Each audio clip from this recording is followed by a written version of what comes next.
the autocrats and the oligarchs in this country. Mr. Speaker, I'm grateful.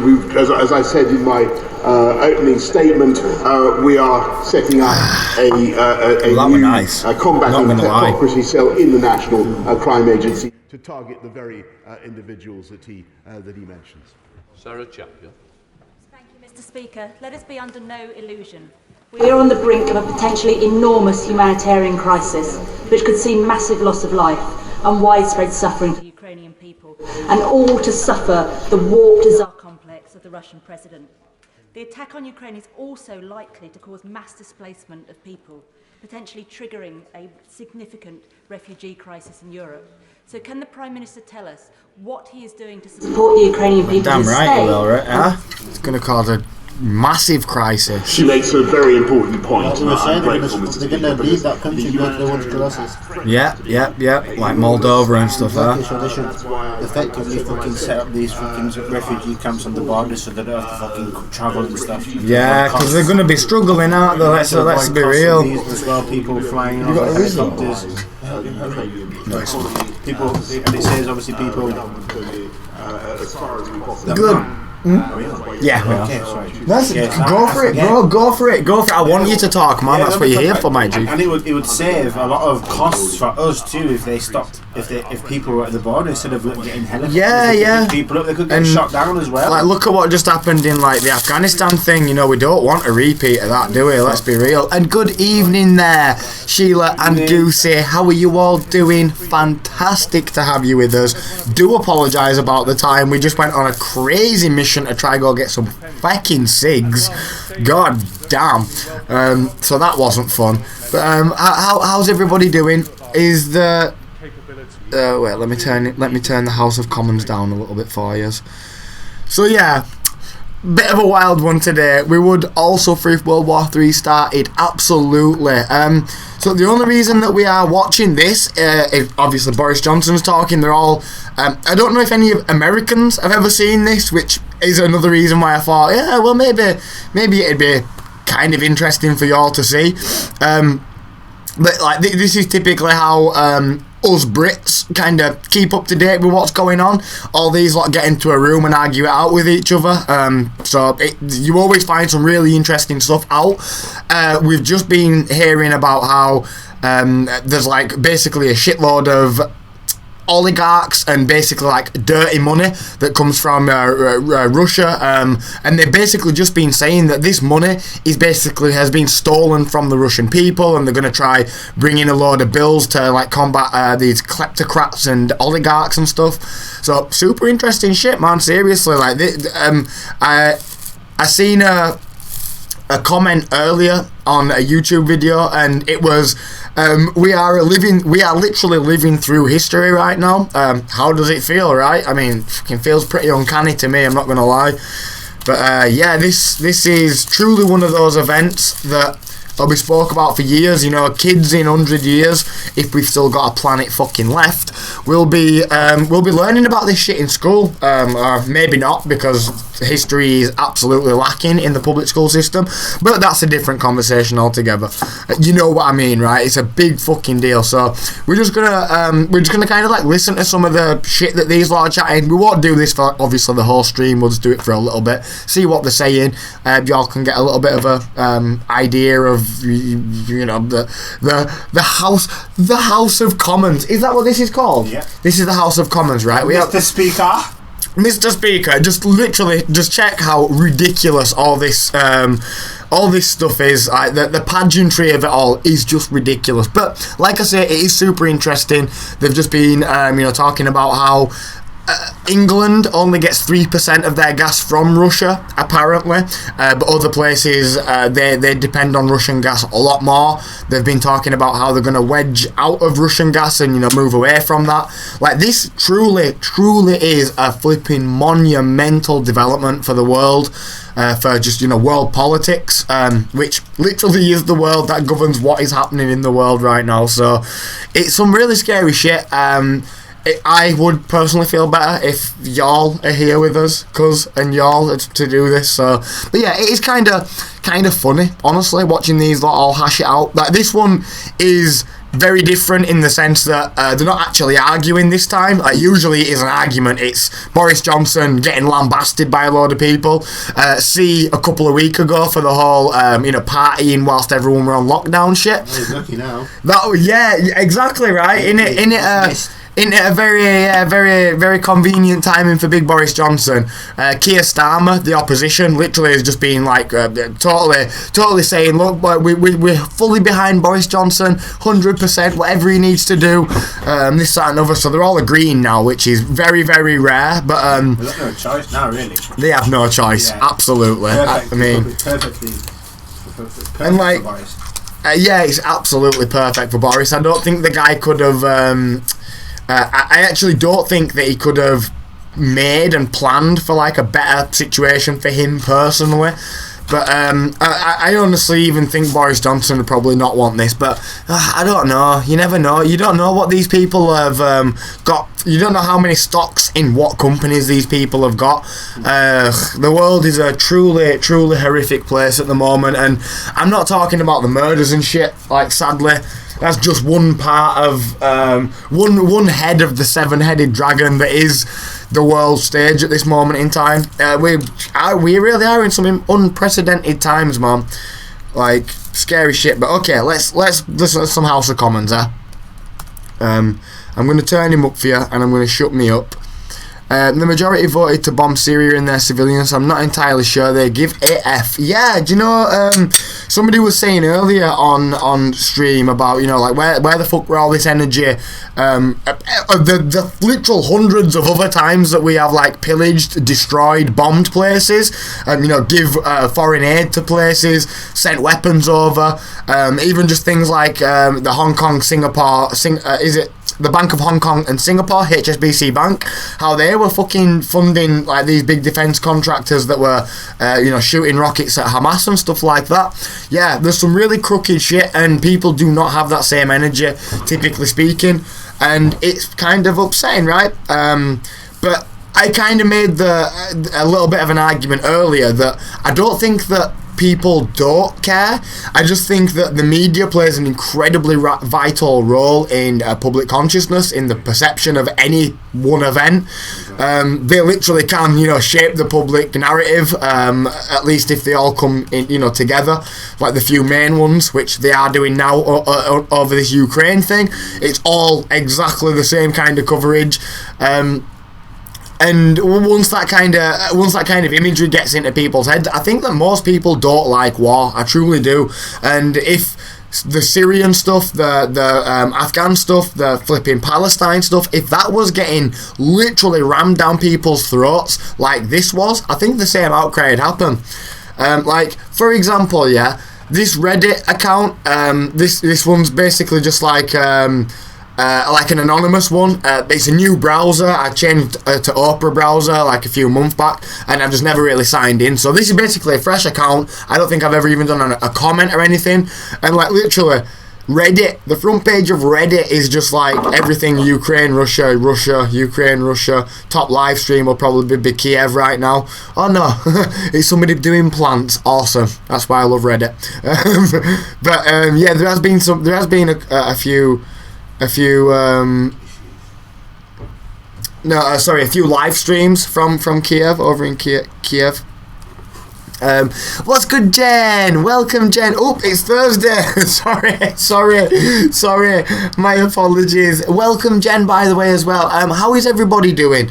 That's probably one of the main things that I'm personally worried about, at least within our immediate little gang, just how this shit's going to be affecting everybody. I know personally this isn't good for me. It's not good for my brain. It's really upsetting, really scary shit, and I'm almost certain other people are going to be feeling like that. So maybe take me having a chat about it as me trying to talk through it, because really sad stuff. I truly don't think anybody wants to be going to war right now. Nope. Other than, the people that like actually do want to go to war, like fucking Boris Johnson and shit. I wrote my paragraph up at the top. Fab day. Oh, sorry, Goosey, let me just have a look there. I've missed that one. Feel incredibly down about this. I'm so sorry, Jen. I know it's really, really upsetting. Like a truly sad moment for humanity. But like, yeah, this shit is super common, man. Like, wars are happening all the time. It is wild. Ooh, been in Scarbs all day. Whoa, very cool, Goosey. Went to feed the squirrels. We had a walk on the beach and spent a fortune in the arcades. Go on. Ice cream and the Mackies on the way home. Perfect day. F World War 3. Go on, lass. That's what we like to hear. Fantastic. I'm really thank you for pointing me to that. I'm really sorry I missed that. I'm really glad that you've had a good day. You and Fred have had a good day. You said that you was going to go to Scarbs, didn't you?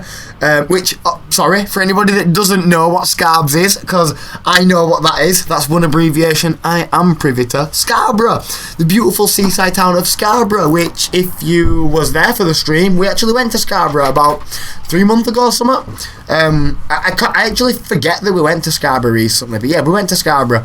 A couple people was asking earlier about where they should visit in the UK, and I completely forget about like Wibsey and Scarbs, Bridlington, down like on the Yorkshire coast. What's the other one? Is it Haywick Bay or something? Got a negative result. Yay. Go on, lassie. That is fantastic. Congratulations. Holy shit. A congrats is in order. Will you adopt me? I know, Jen. I know, right? Like, seriously. Holy shit, man. I'm glad you've had I'm super glad you've had a good day though. That truly does make me feel a little bit better about the shit that is going on over here. So thank you for sharing that. But yeah, no, I am honestly feeling very much like Jen today. Kind of pretty depressed, honestly. I mean, yeah, it's really getting to me, man. I'm having a bad month anyway, to be quite honest, because of some shit that happened basically last month. So I really don't need any more added stress this month. I am already on the fucking edge of the cliff, as it is, proverbially, like metaphorically speaking. I really don't need any more nudges towards happiness, let's say. Like, holy shit, man, this is just too much for 1 month. Too bloody much for 1 month. And also, that all coincides with the month that I decide that I want to get off medication too. Just, yeah. Shit show does not even cover it. But, right, let's get some lo-fi on instead. So, we was going to watch some House of Commons. We was going to watch some, but, like, I don't even know. It's just going to probably upset people more, to be honest. I'll watch that shit in my own time, honestly. Good shout. Good shout. It's sad to say, but it is so depressing because it is. Like, you're right. Not being selfish or anything. Obviously, like Jen said the same thing. It's just so like I can't believe it. Super upsetting, isn't it? I mean, there's videos of children screaming because there's rockets flying over their heads, man. It's crazy. It's not right, is it? It's not right. There's no reason really like to do this. They want to go to invade and do it another way. We're in the 21st century as well. That's what I mean. Like, there's such a thing as diplomacy. This is what I mean. We are living in a time, where like we have so much at our disposal. We've got like fucking the internet and stuff. You know what I mean? And yet people want to be bombing each other. It is fucking bizarre. I'm sorry to swear, but oh man, honestly, it is super depressing. Like, we've got such a beautiful world, with like wonderful people in it. But we're being led by these fucking tyrants, man, honestly. Oh, shit, man. Gets in my soul, can't shake it, Jen says. Putin promised immediate action against any country that helps Ukraine. Holy shit. That's what I mean. And, like, I don't know about y'all, but, do you know how close the Ukraine is to the UK. Like, it is not flipping far from here. It would not be too far-fetched to think, like, maybe when it does take over Ukraine, the guy just keeps going, right? And, you know, gets to Germany, gets to France. Why not, though, right? Like, that's, why not? Why not? Like, this guy is clearly doing his own thing at this point. Like, Ukraine, though, unfortunately, they're not as like united. No, look, I mean, there's a lot horrible, but look at the poor people there. They're all still living in like they're farmers. The poor people, they don't have anything. It's agricultural land, though, exactly. isn't it? So they're all farmers. They don't have the technology and all the things that, for example. Yeah, we need Vomit here as well. Vomit's quite seems to be quite knowledgeable and incredibly passionate about Ukraine as well. Because I don't really know much about Ukraine. Like I say, this is kind of like the first real time that I've been compelled to really take a look at all this stuff, which is really embarrassing and sad to say, but my geography skills are lacking to say the least. But man, it's just some crazy shit that is going on. That's the real worry. That is the real worry, though. Yeah, you're right, Goosey. That is the real worry. Absolutely. I mean, again, at the risk of sounding a little selfish, I by no means, want to take away from what's happening in Ukraine right now. But like, holy shit, what happens after this? You know, like, do you reckon that they're all just going to go back to being mates? Like, I don't think so. Like, what happens when China potentially get involved, because China are pally with Russia, not us lot. If it does, worst case scenario, turn into a China and Russia versus the rest of Europe, whatever, the rest of the world, that's kind of going to be bad. And I mean, even if like the rest of the world wins, and good prevails, which I don't even know if that is what would happen. I don't even know if that would be accurate to say if the West were to win this war. I don't even know if we are the fucking good guys anymore. Truly, I really don't. I really don't. And I'm not saying that Russia's the good guys by any means. What I am saying is I don't think there's any fucking good guys left anymore. Literally, they're all gone. They're all gone. There's no good people left. Everybody is acting for their own selfish needs, selfish desires, ulterior motives, and the rest of us just have to fucking suffer, basically. That's basically what they've been saying. This is why I like to watch the House of Commons, because you kind of, it's kind of like a live stream to a certain extent, right? These people go mask off at certain occasions because they're just talking.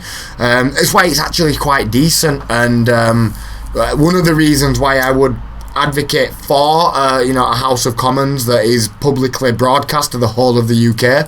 It's very transparent if you don't count the backroom deals that they've done, and like the fact that they're probably all just reading off scripts anyway.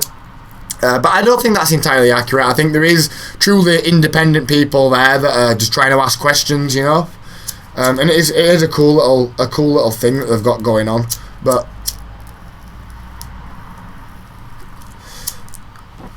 yeah, it is really depressing. Nukes will come out and no one wins with those. Absolutely. I've already heard of all of Europe is at risk. Yeah, no, it is, absolutely. I mean, this is exactly what worries me about the whole situation. And I say, I'm really not trying to take anything away from Ukraine. Obviously, it's terrible what's happening over there, but by definition of being a selfish human, it'd be fucking worse if they were here, right? At least for me in my own personal life. Just to be incredibly selfish for a second. And I'm sure everybody can hold that same sentiment. It'd be terrible if they started turning up on the shores of fucking America. It's very unlikely, granted, but I'm sure that a few bad things can happen and things can take a turn for the worst a lot easier than probably we can reasonably know right now as just average people that aren't politically inclined.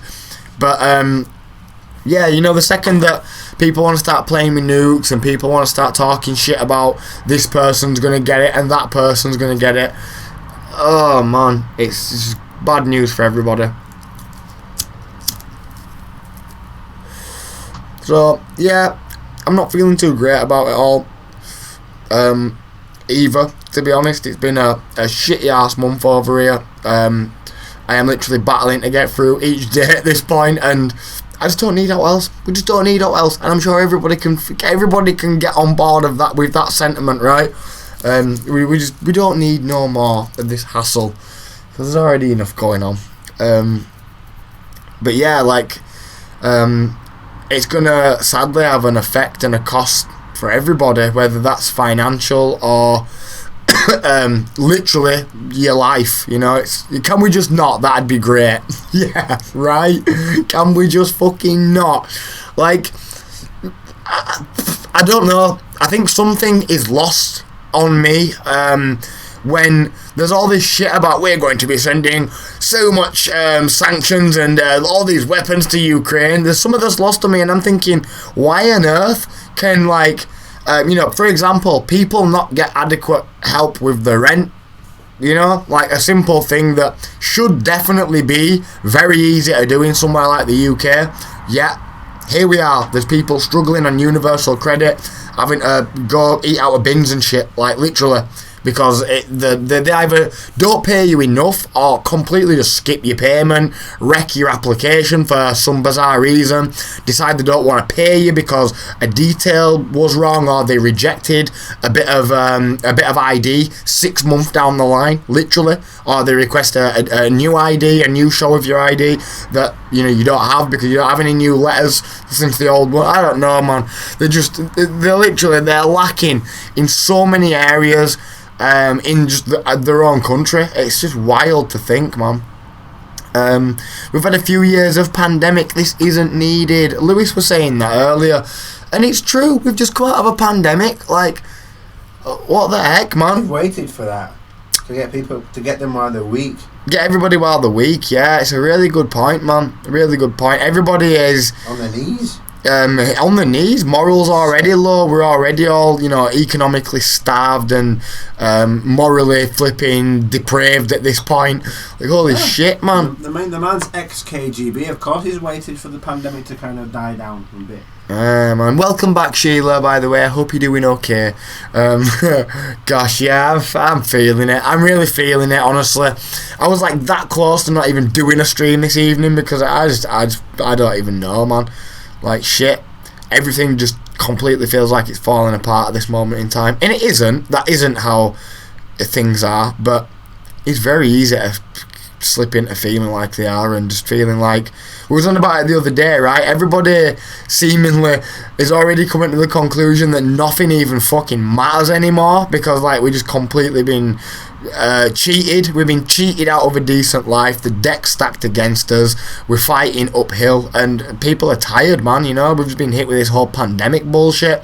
The economy's still like reeling in agony from the loss of manpower, basically. You know, people literally behind the tills, etc. And the whole other knock-on effect, the money printing machine that they've already had on for the past year or two. Just crazy, just absolutely crazy. The Russians can't even protest because, wow, no way, because that's illegal and we'll get them attacked by police. Holy shit. Another thing that they've just been going on about in the House of Commons, actually, yeah. Again, the whole. Do you know what? We're gonna watch a little bit of the House of Commons. I think we should. Do you want to watch a little bit? Because I promise you, something will be interesting. There will be an interesting development, and they will say something interesting. I can honestly assure you. But they were just going on about. Sorry, one sec. They were just going on about. What was I just gonna say? God damn, I lost my train of thought now. Sorry, yeah, they were just saying in the House of Commons about how, like, they basically don't have to, you know, like, kind of be at the whim of this tyrant. That Boris Johnson was saying, a quote, "I can't believe that the Russian people are allowing this shit to happen in their name," which I think is a very powerful message, honestly, and it kind of took me back a little bit. They can't do anything. But this is the thing, they can't do anything, but if the truth is, the power is always in the people. There is always more of the people. If you're talking about somewhere like Russia, way more people than there's ever going to be army or government officials. Like, if people really did come together and like stopped caring that this guy were a different colour skin to me or a different postcode or fucking, I don't know, was part of a different subreddit on Reddit or some shit. People are literally that ridiculous these days. Likes a different cinematic universe. You know, if everybody could just put all that shit aside for a bit and come together, then we could absolutely take this shit back to a certain degree. I mean, I don't know what that looks like, honestly, and it probably doesn't look good, but yeah, you know, wait till the majority of the military are out. Yeah, good point. Can't do it yet. Very true though. Yeah, it is powerful, but the Russians are powerless. I mean, you are right. I do like 110% agree with the fact that they're in a very tough position right now. But I will always stand by the fact that the power is in the people, and there is always a massively overwhelming amount of people compared to the army. Like, they'll never have an army that outnumbers the people in somewhere like Russia, for example. But they're brainwashed to think they're powerless, though. They've been oppressed. But you know, that's the thing. You know, oppression's very multi-layered, man. I was reading a book recently by. Shit, man. Wait, let me just check for you real quick. Let me just check what I was reading real quick. I don't want to wreck that. It was this book right here, and I truly do suggest reading it. The Pedagogy of the Oppressed, and it's basically just about like how oppression even starts with literally how people teach you in school, kind of thing. It's by a Brazilian author who is kind of seen as a really big sort of teaching figure in Brazil.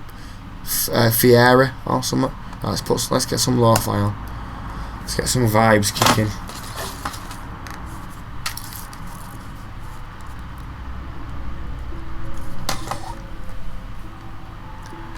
But yeah, man, it is some real scary stuff. Real scary stuff.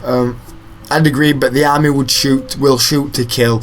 Yeah, I mean, you've got to be careful. That they're in a very bad position. Like, whichever way you want to look at it, they're in a bad position. What the hell is going on with this thing?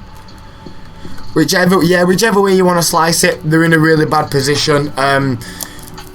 Like, I mean, there has been examples of like the successful protests in history, but yeah, I mean, that kind of shit really it's kind of a final stand. It's literally a last stand.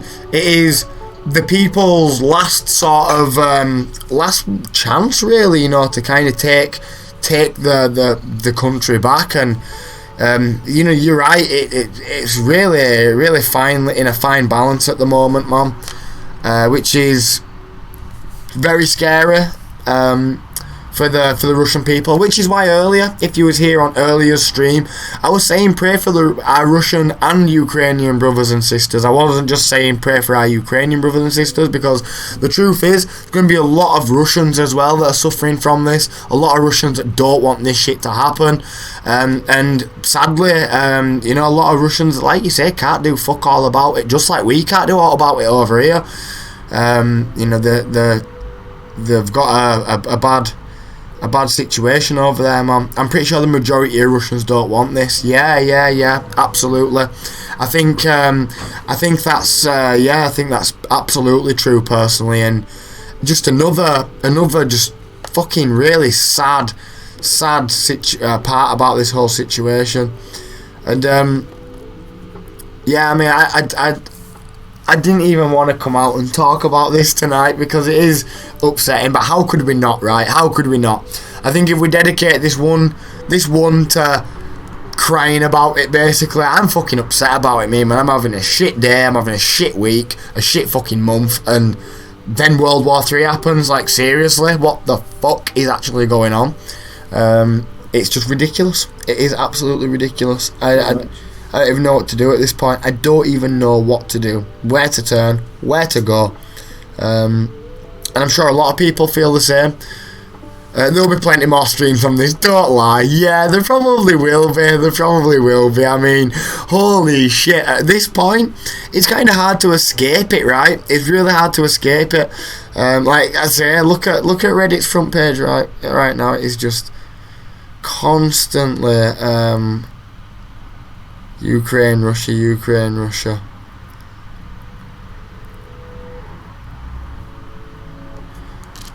Yeah, innit? Literally, this is what I was looking at myself earlier on the map. Why is the Ukraine conflict such a big deal in all of Europe? Imagine living in Colorado and watching Missouri be bombed. That's like living in Germany watching Ukraine. Like, this is my fucking point. This picture right here, dude. When we was looking at the map earlier, this is why I mean, how close we are. Seriously, like, fuck. That's the states, by the way, mapped over that picture, right?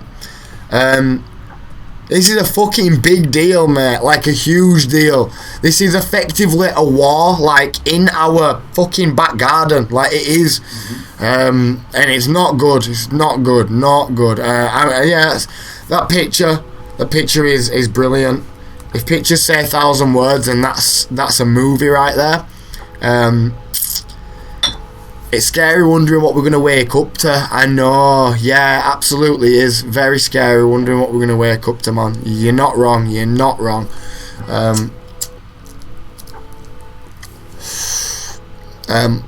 But yeah, how all this will develop, it's a scary situation, like it is.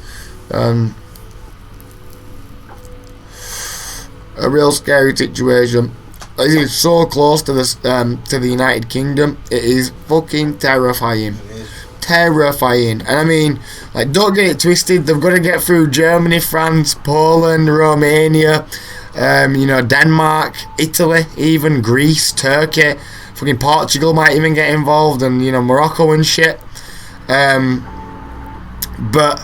like, honestly, they're not far away from us where we sat right now. Like, this bombing is not happening far away from where we are literally sat.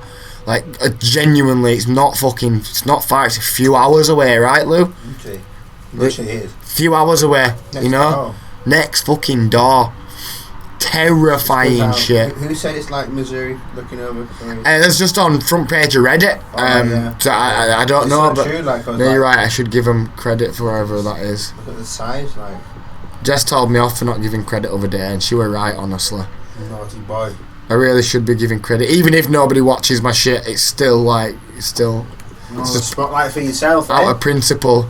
Trying to steal all the shine out of little limelight stealer over here. Hashtag triple threat. So that was Caitlin Brown, I believe that is the tweeter. Is it? It's not Instagram, that is. That's Twitter.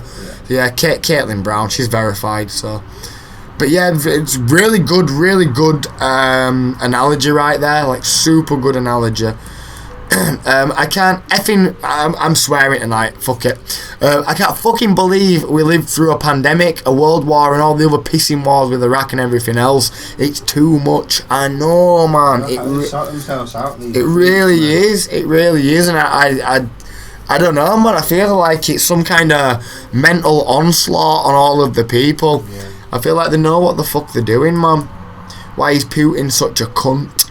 I don't even think Putin is being a cunt, like, controversial take right now, but, like, honestly, if NATO, all this shit didn't say that there wasn't going to expand back in the 1990 and in 1993, but 2 times on separate occasions, if they didn't say that and then fucking do it anyway, like, they're going on, the UK and the House of Commons have been going on about how they've been sending defensive weaponry, defensive only, but on Putin's side, Putin's saying, well, this defensive weaponry is actually fucking missile systems that can be armed with Tomahawk Tomahawk missiles, which then does have the reach to take out Russia. Tomahawk missiles are mini nukes, by the way, if you didn't know what they were. So yeah, not fucking defensive. I don't think anyway. You know, like NATO have said that they wasn't going to expand and then done it. This is called the what were it called? The Moscow Agreement or something, bro? I'm not sure, you know. Can you remember? Look, 1 minute, look. We call it like the Moscow Agreement or some shit like that, and it is for Russian safety. Like, obviously, if Russia started setting up on Germany's coastline and France with missiles that could nuke the UK, we would have something to say about it. Likewise with any country out there, and it's very important to note that Russia haven't been doing that. They haven't been expanding near our coastlines, but we've been doing that. The UK, the US, we've been doing that, or been funding that, complicit in that. Some bullshit.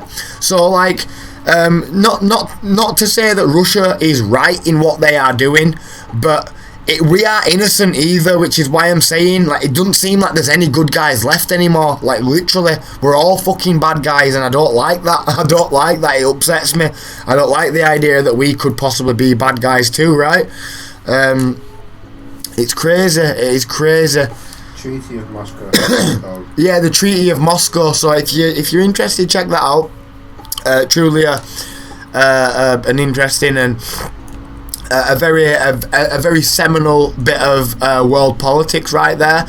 I didn't know about this, to be quite honest with you, but yeah, apparently this was an incredibly seminal bit of Russian security. You know, like this Moscow Treaty is kind of a really big deal over in Russia, as you know it would be here as well. And I want to just hold my hands up where, and I'm not putting the blame on anybody else, like me, us, you know, like that's us.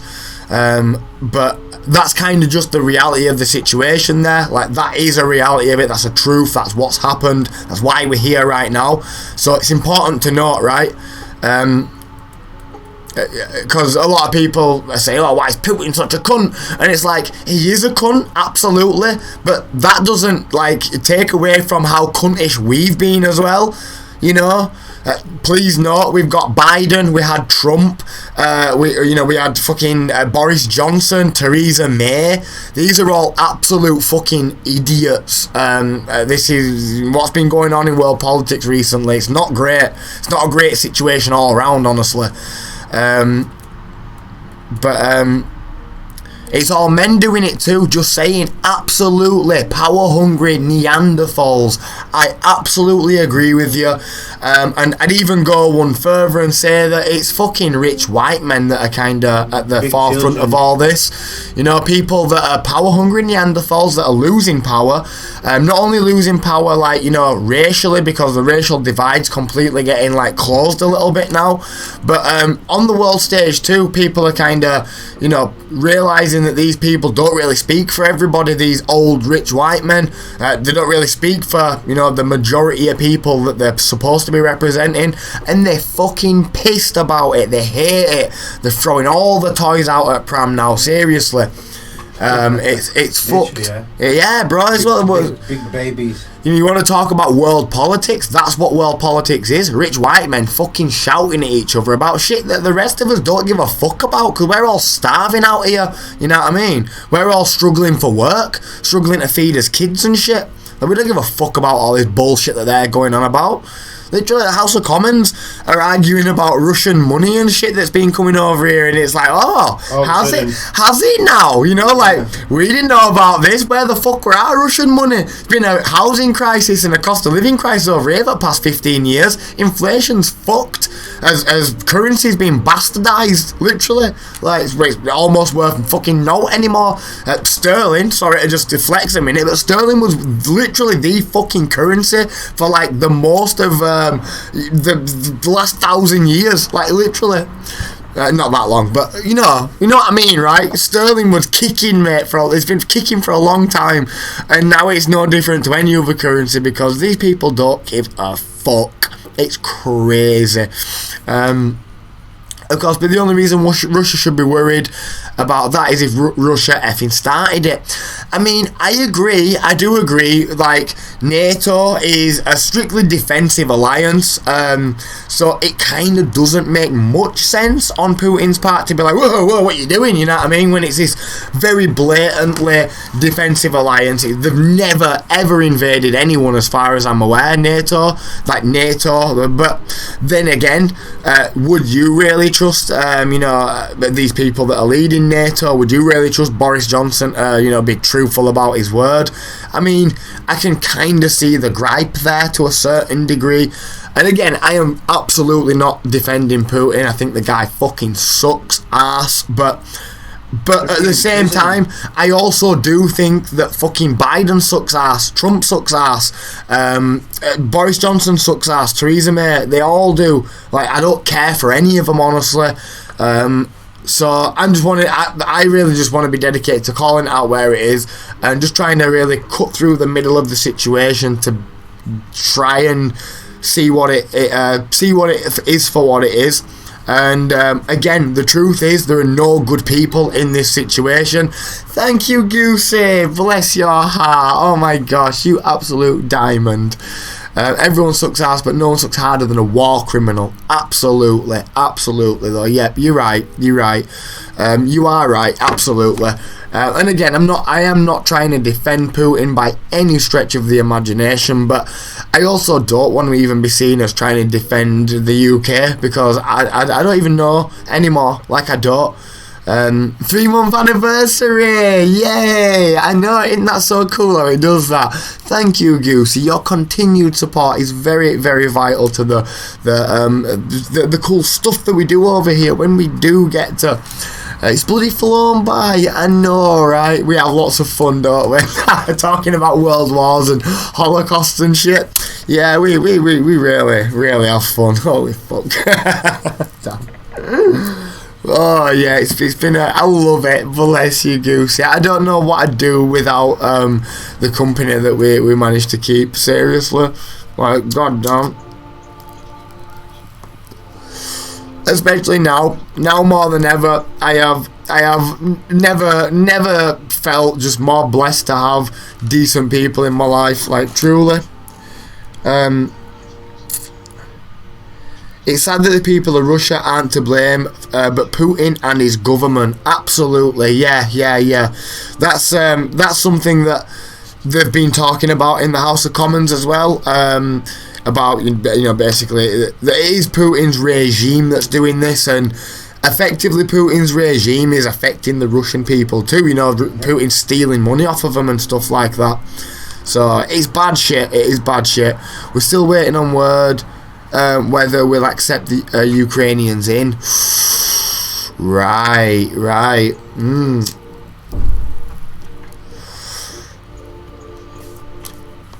Poland and another country said yes. Interesting. Well, I mean, it's absolutely bizarre. So sorry, I was just thinking there. We should know soon. That basically is going to be the determination whether or not we go to war or not. A yes or a no. Going off NATO as a strictly defensive force and what have you. If, for example, they say yeah, and Ukraine's part of the of NATO and what have you, then they're invading NATO, right? Then it will kick off. Then it's going to really kick off. That's when, like, we all want to start stockpiling food and shit. Like, really, seriously. They say yes, we're off to war, mate. Seriously, like. And man, I'm if like some kind of national service or some shit comes up, I'd seriously fucking be on for that. I honestly would be at this point. I've already said to Fred there will be bomb shelters at the common near me. Yeah. There's plenty of bomb shelters about for sure. I think like during World War One they went on an absolute rampage. Find out and prepare. Absolutely. Luckily I know exactly where mine is. It's Sunbridge Wells. That's where we'd all be going. Old airbase. Very cool. But the thing to welcome, Carpix. Thank you for joining us. How are you doing, my friend? Great to see you. Great to see you. We will help you in promoting your Twitch channel. Come to Scream Skill. We have a free test of 20 viewers on 1 hour. Interesting, Carpix. I have no idea what that is, to be quite honest with you. What is steamskill.pro/en?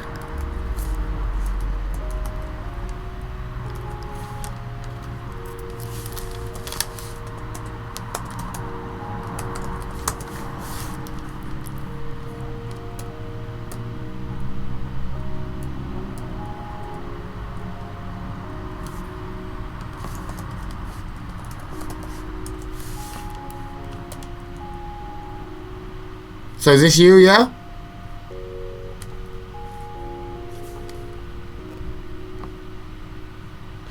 No?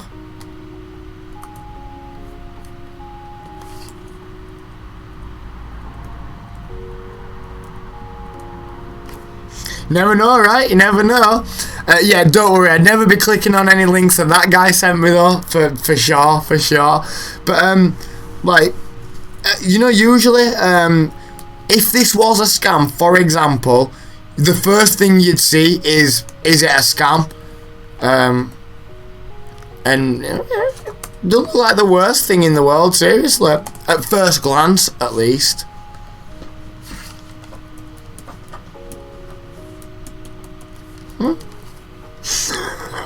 I give him a check out. I tell you what. I tell you one thing. I'd be totally up for wasting somebody's time. Like totally up for that. I know exactly what not to give away, what not to click on, what I'm safe to, you know, Google and stuff like that. So yeah, don't worry.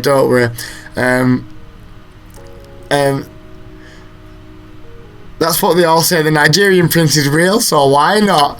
Do you know what it is? It makes for great content, man. Seriously, it makes for great content. Wasting scammers' time. Great content. I could spend hours doing that as well. You know, letting them think that they've got some kind of like mark going on. Love it. Like I say, they'll never get me to click on anything or like you know, follow their link or all like that. I mean, you would have to be pretty brain dead to do something like that. But yeah, don't mind talking to people. No, I know what I'm safe doing. I'm certainly safe just talking to somebody on my Twitch, googling the shit, I suppose. You never know, ladies and gents. It could be somebody that's just spotted my insatiable skills at live streaming, Yeah.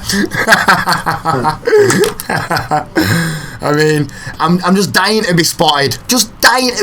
Sat in my bedroom chatting shit about stuff, right? Dying to be scammed. That's so funny. Anything that shows you a link in chat is 100% spam bots. Scams don't ever go to the sites they're promoting. Click or entering the address. Yeah, no, absolutely. You've got to be very careful about, you know, clicking on their kind of stuff. But you know, googling it, you're absolutely fine. I can assure you that much. I also do have Lenovo Defender on this bad boy. So yeah, we're all right on that sense. What's it called? Is it called the Lenovo Defender or something like that? It's like some Lenovo thing. So yeah, I'd be quite surprised if they could even hack me off of some shit like a link or something like that. I don't even think it'd open, to be quite honest with you. Just trying to keep you safe, guys. I know. Bless you all. But I promise you, I am not that brain dead. I promise you, they would fucking do very well to get me off of something like that. But I am all for wasting these people's times, like all day long, twice on a Sunday, like for sure. I've spent a good bit of time trying to waste scammers' time, to be quite honest with you. And a little known fact about me is, when I first started my YouTube channel up, the thing that I was actually going to do is scam baiting, but early on in the early days I just couldn't get the equipment to do it, so I had to pivot.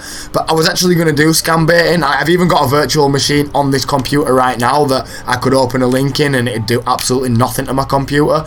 So if I was going to open a link, and if I do ever want to check out any dodgy sites, then I just open a virtual machine and do it in there, and it literally doesn't do anything to your computer that way. But yeah, you've got to be super careful, man. Phone a scam caller, right? Is that not fun content? I could do that now, and I was thinking about it recently. I watch a lot of that kind of content, honestly. And what's good, by the way, Penguin? How you doing? But yeah, that kind of content does really well, and it's fun. It's fun knowing that you're wasting some scammer's time, and knowing that you've got some scammer thinking, oh man, I'm so close to money, but you know in your head that they're really so far away from that. Is awesome. I love that feeling. I got a scam call the other day. They ended up telling him to fuck off. I'm swearing tonight. Telling me to fuck off and die after I had wound them up. It's so funny, innit? Absolutely hilarious. But I truly despise scammers. Like, I really hate scammers. They are up there with my top 10 most despised, like, sort of just people in general. I've kind of done like telesales before, like quite a bit of telesales, and I really know what I'd go into, like scamming people. Like, I've had old people on the phone before where I've had managers of them like, go on. I'm like, no, they're clearly fucking not well, you freak. You know what I mean? Like, I wouldn't dare. I'm wishing them a happy day, and if they want to talk, I'm going to talk to them for a bit. Why? Because my day's shit, sat here doing nothing all day, calling people, and if somebody wants to have a chat for 10 minutes, I'll have a chat. So, yeah. I like to waste people's times. I really do. Phone a scam caller. It's just getting the people, right. But I've literally already also got an email account that has got like tons and tons and tons of scam links and, you know, like numbers and stuff like that. So like, I've got an email account ready to go that's like fully to the brim with crap. We could even do it. If I swear, like, genuinely, we could actually even do that. Or even just do a thing where we like just opened up some dodgy links or some shit in a virtual machine, for example, which is very fun to do if you've ever watched those videos before, or if you've ever just, you know, been curious to see what it'd be like running a particular virus or running 100 viruses on a computer or whatever. Really funny. I got a text from a scammer today, and they seemed to think I was my mum, and asked if she would sell the house, told them to go F themselves. Damn. And this is the real problem that scammers pose, right? You know, if they can really get people, and some scammers are really savvy. You've got to be careful with some scammers, like, you really do. But it isn't the like hacking scams that you've got to worry about, because like, we've got so many protections these days, two-factor authentication and things like that. Hacking is really difficult, brute force hacking at least. What you really want to watch out for is social engineering, right? People saying, oh, you've been your account's been hacked or some shit like that. You know, this account, this person's just tried to buy something on your Amazon account.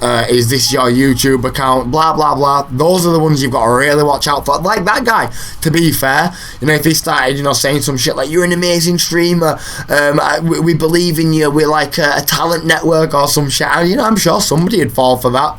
Like me personally, like, if the person was gonna like talk back and actually talk to me and say, oh, you know, with this, with that, we promote your channel, blah blah blah, my answer to like any kind of promotion like that is always going to be no. A hard no, by the way, just to get that out there. That kind of shit never works. I want to get organic followers, people that are here just for me. I'm not an insane creator, so yeah, I need people that just like to be here for me more than anything, and that takes time. That's a long process, you know. You've got to go through lots and lots of people to get that. It's just a natural grassroots process. There's no promotion that can ever buy you the kind of community that I want. No ad spaces that you can ever put a price on that will ever cultivate the community of people that I particularly want. That's not what I'm here to do. Otherwise, I would literally be flooding all my money into adverts because that's how you grow quickly. Or these content click farms, they're literally just boost an Instagram account fucking in the next week or two. You know, like you can literally these days, like genuinely, you can. If somebody wants to be famous super quick, you can pay like 200-300 quid. It'd take me maybe a month or 2-3 to save up for, and I could have an account that's got 500,000 followers on. It obviously wouldn't have 500,000 followers that were active who give a shit about anything that I did, but it'd be there. Brands would get in touch with me that I'd probably better make some money out of it before people realise this is a dead account. And people do that. Literally, there is tons of people doing that. If you've ever seen these accounts in comment sections that are just called A, and they have like a black logo for the name or something, and then you click on the channel and it's like, I bought this channel so and so, you know, a verified channel that's and I've got 100,000 subscribers but no videos. There's loads of those. It's literally just people that have like bought these accounts and they're trying to like redo them so they can get brand deals and get paid for ads and shit. So yeah, there's a whole thing going on with that, but that's obviously a really disgusting way to even do this whole internet thing. And if you actually want to last on the internet, then you need people that actually care about you, right? That people that are here for you more than anything, or if you put a particular content out that are there for that content, right? Because otherwise you're not cultivating an audience. You're not doing it. You're literally cheating, and the effects aren't even the same. So yeah, quick little just to let you know. If you ever do see that shit happening, I've been hacked. I have been hacked. Holy crap. Sorry, I'm missing loads of comments here. I'm really sorry. And the message back saying F you as well. Holy shit. Ad time. Yeah, ad timer. Maybe one day we'll be able to run ads on the channel, but not quite yet, I don't think. Do ads run on here? Ads don't run, do they? I'm not sure. If Kez phoned me up trying to scam me, I'd let him scam me, to be fair. I was a well good telesales person as well. Like, one key, and I think, sorry Penguin, I think you said a little bit ago there that you tried doing telesales and didn't like it. If I can ask, what was it that you didn't like about it particularly? I mean, there's tons of shit to pick from, I'm sure, but what was it for you that you couldn't quite do? I, not gonna lie, I actually quite liked telesales, and yeah, the one cheat code with telesales, the one hack is don't actually go in thinking about selling something. Just go in thinking about how can I have a conversation with this person. Like, I shit you not, I hear a dog in the background, I'm like, oh, what dog have you got? I've got a dog, it's a pit bull, you know what I mean? Or if they say I'm just about to have my tea, I'm like, oh, what you having? You know, I'm starving, me, I'm really hungry, I've got a cheese sandwich for my dinner today. And literally anything, just anything to get them going, anything at all. Like literally anything. And if you just get talking with them, you can usually, like, you know, give them some, if that's kind of, I used to do a lot of like free quotations and stuff like that. So you can usually get them on for stuff like that. I used to book tons of people in telesales working for windows and doors. It was just like a quote that I'd tried to get, and I got like 30 quid for it. Aced it all day long, mate. All day long, I smashed it there. In my first week, whilst I was still getting paid a basic for training, I got like a £300-400 wage. So I got paid like 600 quid in my first week of Safe Style. I was like 16. I was loving it. So yeah, sales is good if you can stick it out. Seriously. ads run when you first join the stream, and that's it. When you subscribe, it gets rid of those ads. Aha, right. I'll have to check that out again. I'm not sure if I can even turn that off then, because I'm pretty sure I've tried to turn it off, or I think you can turn them off for people who subscribe, and I think that's pretty much all you can do then at that point once you become an affiliate, I think. But yeah, telesales were fun. I used to quite like telesales, man. I earned quite a bit of money. I was pretty flipping, pretty on point with telesales. I used to find it quite fun. Might raffle off one of my posters on Kezzy's stream. Oh my gosh, really? That'd be flipping awesome. One of your posters. Please do tell. What do you mean by one of your posters?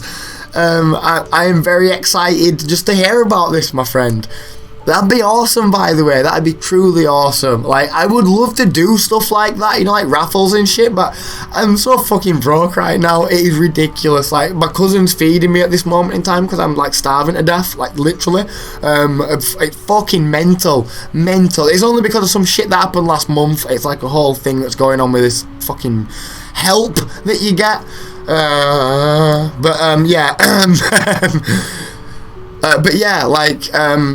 I don't know where we're going with that either. I do more giveaways and shit, and you know, like, just more fun stuff to ways to give back to people, and like I will do eventually. Like, once maybe ads are actually paying us some fucking money, you know. I think we've probably earned a grand total of maybe like 0.050 cents out of all the ads that I've shown everybody at this point. It's so stupid. Like, why even show people the ads, right? If, like, clearly nobody's getting much out of these. Like, it's just ridiculous. But yeah, like, I'm gonna keep pushing. I'm gonna keep trying to up my editing game. I'm trying to put a lot of time into learning editing recently, get better at voiceovers, get better at writing scripts, researching, literally structuring videos in general, pacing of videos, tempo, where to put cuts and what cuts to put, and oh god, just trying to get better at all that stuff, so maybe that could be a thing that funds stuff on the stream sometime. But yeah, you know, I'd love to do stuff like that, and I get super jealous of these famous YouTubers that can just like give loads of money to all the subscribers and shit, because it's such a beautiful thing to do for your subscribers, knowing that they're the people that literally got you the money in the fucking first place, right? Yeah, you know, a really nice thing that I wish every single creator did, because the money that you can make on the higher end of this kind of thing is ridiculous, and the only reason I'm putting so much time and effort into this shit is because that kind of money is enough money to change my city. Like, literally, I could fucking change my city with like 50 grand a month, you know. That's enough money to fund a whole ass charity that feeds people, you know, single mothers and shit that are starving right now, like literally as we speak right now. That's the only reason I want to do this shit, I swear to god. Otherwise I'd go get a fucking 9 to 5 and not bother, like, legit. But the money is insane, like the payoff is insane if you can actually get to that point. You will. Yeah, maybe one day, right? You will, inshallah. Inshallah, my friend, we'll keep trying. Ads run when you first join the stream, and that's it. When you subscribe, it gets rid of those ads. Yeah, that's good. It's 20 to 30 seconds of ad before you can get on the stream. Holy shit, dude! 20 to 30 seconds? God damn, they are not paying me a lot for that, man. Gosh, golly, I thought it was like a 5-second skip of me. Damn, that's harsh. Sorry, Penguin answered the question of what didn't you like about telesales, and it's a cool answer. So every customer I called abused me. Holy shit, yeah, you do not get used to that, my friend. That's just, you know, that visceral reaction from people that you get. That's something that just, yeah, that always sticks with you, man. Yeah. Whew. But I mean, only in sales does this apply, but it truly does apply. 1,000 no's and a yes is actually still a yes in that situation. So you know, just keep going, man. It's a numbers game, baby. The more people you ring, the more chance that you've got. So, and it really is. It's true, you know, that is a fundamental law of numbers. If I ring more people, I have got more chance of getting someone, whatever. So, the way to overcome that is just to kind of laugh about it and think, wow, how crazy were that person, you know, like, you know, tell person next to you, wow, fucking hell's got, and just forget about it, man. Just forget about it. Just remember that anybody that kind of gets that visceral, and you know, you get these people that are doing it to be funny and shit and whatever, that's a different kettle of fish, but those people that are really angry and super aggressive, just remember they are having a far worse day than you are, my friend. Otherwise they probably wouldn't be talking to you like that.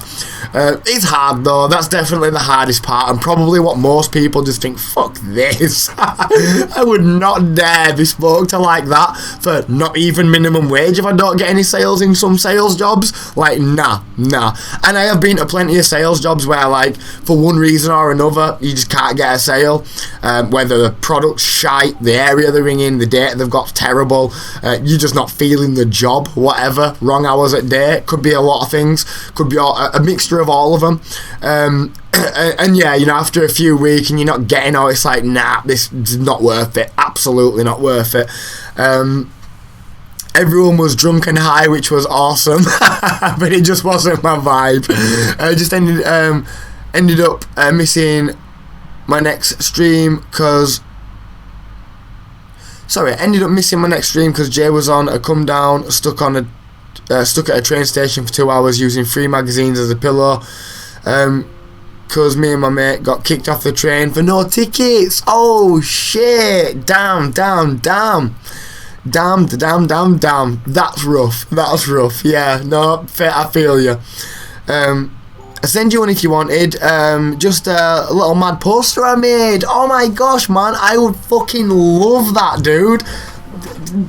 It would be here displayed for all to see. Oh my gosh, yeah, I would love that, man. I fucking love art, but I suck at it. So yeah, you've seen my art, you know. We try, but it is what it is, right? Yeah, A3 size. Wow, damn, that'd be awesome, man. I would legit unbox it live on stream, and yeah, man, it'd be absolutely awesome. Oh my god, Goosey, bless you. You did not have to do that. Oh man, thank you. Truthfully, thank you.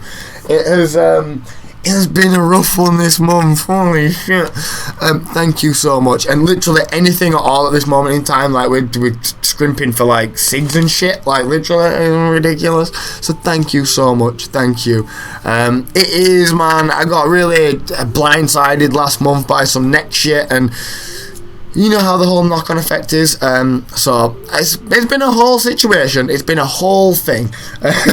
But like, I truly don't even care about money, right? I really don't. But you just have to a certain degree, because otherwise you'll starve to death. And yeah, as much as I hate having to even give a shit about money, like at all, you just have to, and it is such a fundamental part of what you can, like, anything, right? It's a fundamental part of life. I get you, I hate it too, it fucking sucks, but thank you, Gooses. Truthfully, that really means a lot. I thank you, bless your heart and soul. Really thankful for that one. Like, holy shit. Get some sausages and bacon too. Ooh, shit. My god, the thought of having some fucking food, god damn. Yeah, man, seriously.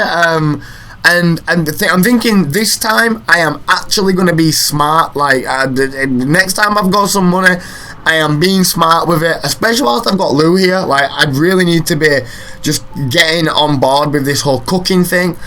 Seems to be everybody doesn't even mind the cooking, so I can even bring you all with me, which is fucking wonderful. Probably one of the things about cooking by yourself, for yourself, is it's a little lonely. I've heard a lot of people say that, and I feel that it is, you know. It's much easier and way fucking, like, you know, less hassle just to, like, go buy a £3 cheeseburger and chips, for example, which is super unhealthy for you, very bad for you, makes you feel like gash afterwards. it's not great. You just don't want to be doing that. Or these little £3 meal deals that I like lived off for the best part of a year last year. Seriously, Tesco meal deals, like a little pot of pasta, Mattison's refrigerators, a little bit of chicken, bit of protein, and a smoothie. Like, I was living off that for like a solid year. Holy shit. But yeah, man, I'm gonna hopefully cook some. We'll stream it, of course, and I'm actually gonna save the food, and I've got a microwave and everything. Like, what am I doing? I should be using this. I don't have a freezer, which is a shame. Because there is in there. I do actually have a freezer. Tell a lie. I actually do have a freezer as well. So like I could legit just freeze a load of things. I think I've even got a bag somewhere with a load of clip and locks in as well. So like I definitely need to be starting to eat smart, and like before I go, we're gonna do that, bro. Holy shit! Like, please.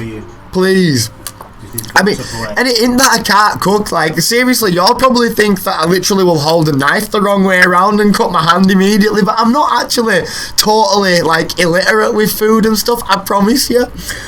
Again, I had kids and looked after them fairly well, I would like to say, for 4 years by myself, 3 years maybe. I'm maybe overdoing it a bit. And I cooked 3 times a day.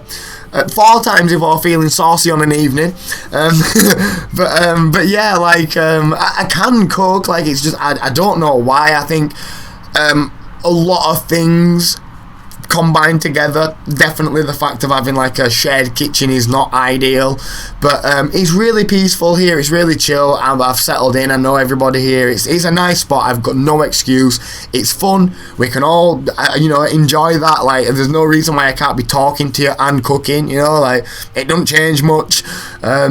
So yeah, thank you. Expect that actually tomorrow. I'm gonna actually be 110% honest with you right now. We went on an errand. I don't know if you've seen in the Discord, but we basically went out to go try and get some food, right? And the whole thing happened. The card was declined. Shit went awry. It didn't go well. But we was gonna cook this evening. Like, that was gonna be the thing this evening. We was gonna cook this evening, but it totally didn't go to plan. And I do apologise for that, because cooking's fun, and I'm pretty sure everybody enjoys the cooking. So yeah, yo, Kez got a little trick. Look at getting the Too Good To Go app. They sell off food from different places for cheap, end of the day, etc. You get a bag of random stuff. You've told him about this. Yes, you have. Listen, I'm getting it right this second. Forget this. I'm doing it right now. What? So there's this app basically, yeah. My sister has actually told me about this too. I don't know if it was the same one. I think she maybe just said, there's this thing in Leeds. I don't know if you've got one near you, but like, check. But yeah, it's basically like an app, yeah. And I think at the end of the night, or maybe even just any time, I'm not sure, let me know, gang. Is it just the end of the night? If so, that's still great. But basically all the food that takeaways and shit about to throw away, they just sell it all off cheap. You can pay like $5 and get a big bag of just all kinds of shit that they're gonna throw. Oh shit, my phone's gonna die. Which, yeah, I'm pretty sure y'all have heard me go on about, like, food waste and this, that, and the other before. I truly detest food waste. Like, I practically let me say, if Morrison's paid me well, I was definitely going to quit because of the food wastage, but they didn't pay me, so I quit probably because of that first and foremost. But food wastage fucking annihilates my brain. I'm swearing tonight, by the way, guys. It's World War 3, so I'm just swearing tonight. I'll go back to being PG tomorrow, maybe. It is World War 3 after all, like, I shouldn't. Why am I trying to be jovial about it? Should I be jovial about it already? I don't think I should I? It is very serious. Holy shit. Right, where App Store, that's what I'm doing. Where's my goddamn App Store? I don't ever download apps, man. Damn. Spotlight search. App Store. Boom. There we go. You go back to PG when the world goes back to PG. Yeah, that's a deal. That is a deal that I can get behind. Absolutely. The world is not being PG right now. I am trying my best out here, but come on. I mean, come on. Right, wait, it's called Too Good To Go. It's right there, look. Boom. You are now looking at Too Good To Go's newest user. What the hell? Nearly newest user. There it is. I've got butterfingers. There we are, look. It's on its way. And I nearly threw my phone at the PC and broke it, but we are getting it. We all curse, it's okay. I know. I don't know why I very early on just took to not swearing on stream. I've no idea why I F and Jeff constantly in real life. Like, seriously, if you was to hear me just afterwards, you'd be like, oh my gosh, what's wrong with him? Is he angry? Like, is he upset? Is he mad? What's up with him? But I don't know why. I just figured that maybe there might be like a youngster listening, I guess, and I really do not like to swear in front of like youngsters and maybe even old people as well. I don't know, I'd form respect, I suppose. And even women to a certain degree, which is kind of stupid. But my nan, she was an old school lady, and she'd have drilled that into me. I shouldn't swear at ladies, I shouldn't ever ask what's in the handbag, and I should never ask a lady her age. It's just one of those things, right? And they're all probably silly, but again, drilled into me. My nan was literally fucking one of the my childhood, effectively. So they stick with me. For better or worse, I guess. Usually they have a time to pick up, not necessarily late. Right. Well, it's worth it, and like, I need to start being better with the whole food thing, because like, if I was, which is why I've been a little bit upset with myself recently, because if I was a little more savvy, like, I can definitely do, like, there's no way that I couldn't do it. I've got all y'all here, my cousin's here at the moment. There's no way that I couldn't find out if not. There's Google, etc. I could pick up a phone and call my dad. There's tons of things that I could do, right? But I'm not, and I haven't, which is resulting in me being sat here like this, and it's kind of really upsetting because I'm nearly 29. What the hell, right? Like, what the hell? Like, this is ridiculous baby shit that I should have learned fucking years ago. And I did learn years ago. Like, rest assured, I did learn this years ago. I mean, holy shit, of course I did. So it's aggravating, yeah. Very aggravating. But I am definitely going to start doing it more often. TikTok is great for that, you can do little 60-second videos, little tips and tricks, and who knows, right? Who knows? We might even build up a little following over on TikTok and make a little bit of money out of it. But yeah, I think that's kind of good stuff to do, man, and I should be doing that. And it makes for good content too. So. I got a Greg's the other day. I got a Greg's one the other day. It was unreal. No way. My gosh. Do you know, funny you should say that. I used to, I've been in and out of many hostels, but this one particular hostel called the Park Hotel. Not going to go into any stories about the place unless anybody wants to hear some. Holy shit. I can tell you about how I left one of those places one time because I was rattling my ass off because of heroin. I can tell you some dark stories about the Park Hotel. But yeah, they used to get like these big Greg's bundles, and they were absolutely amazing. Like, seriously, you get all the fresh sandwiches and all the pasties and stuff, and all the donuts and shit, and obviously they'd give you them for free, but I imagine they got them given or really, really cheap. Bye, Sheila. Take care, Sheila. Enjoy the rest of your day. I hope the doctor's appointment goes well, and I hope to see you again soon. Take care, lovely. I want to hear these stories. Oh shit, man. Oh man, I've got some wild stories to tell you about that place. Wow. So, okay, I'll tell you for one. When I left there, I basically tried to get off heroin without like any medication. This was pre-medication. I'd not gotten anything. I just literally got so fucking sick of it all that I thought, I've had enough of it, right? As many people do when they're going through that, you go through cycles of it, and you're constantly wanting to get off of it, and you do 2 days, and then a mate comes around with a bag, and some shit happens, some fuckery goes on, and you end up back on it. But yeah, I'd ended up sat in this room, and I was watching Brooklyn Nine-Nine, if you remember, if you've ever seen Brooklyn Nine-Nine, a lot of Big Bang Theory, all on channel E4, literally just laid in bed, shivering, like, just trying to drag myself to the toilet to fill up, like, a fucking glass with some water, living off of these Greg's meals, like, try to drag myself downstairs, go grab a pasty, come back upstairs, eat it in bed, take one bite, but yeah, I'd, like, thrown up over the whole room. It was like, I left the place in an absolute fucking bomb site, and I ended up getting moved to somewhere else and shit. Wild situation, man. God damn, such a crazy time of my life, that, man. Great like experience. Yeah, like, seriously, there was this guy there who's actually dead now. He were like an old black guy who, at the time, I thought he were kind of like a friend, and yeah, man, thinking back to that, like, he lived upstairs, and I don't know what he were doing for money, but he seemed to, like, always have drugs, and he'd always, like, give you a couple lines for a tenner, which is fucking ridiculous. You get, like, a couple of lines is, like, you know, just to get you, stop you from rattling and get you basically through the next 12 hours, but, like, yeah, he'd charge you a tenner, and a tenner's like a full bag, you know, you could have a bag all day, 2 days, whatever, and I kind of thought he was doing me a favour by giving me these tiny little bits every now and again, and it literally kept me on it. I'd have been off it a year before, I were on it for another, like, year after that. Like, literally, mate, I'd have got off of it, man, but, fuck, man, such a horrible place.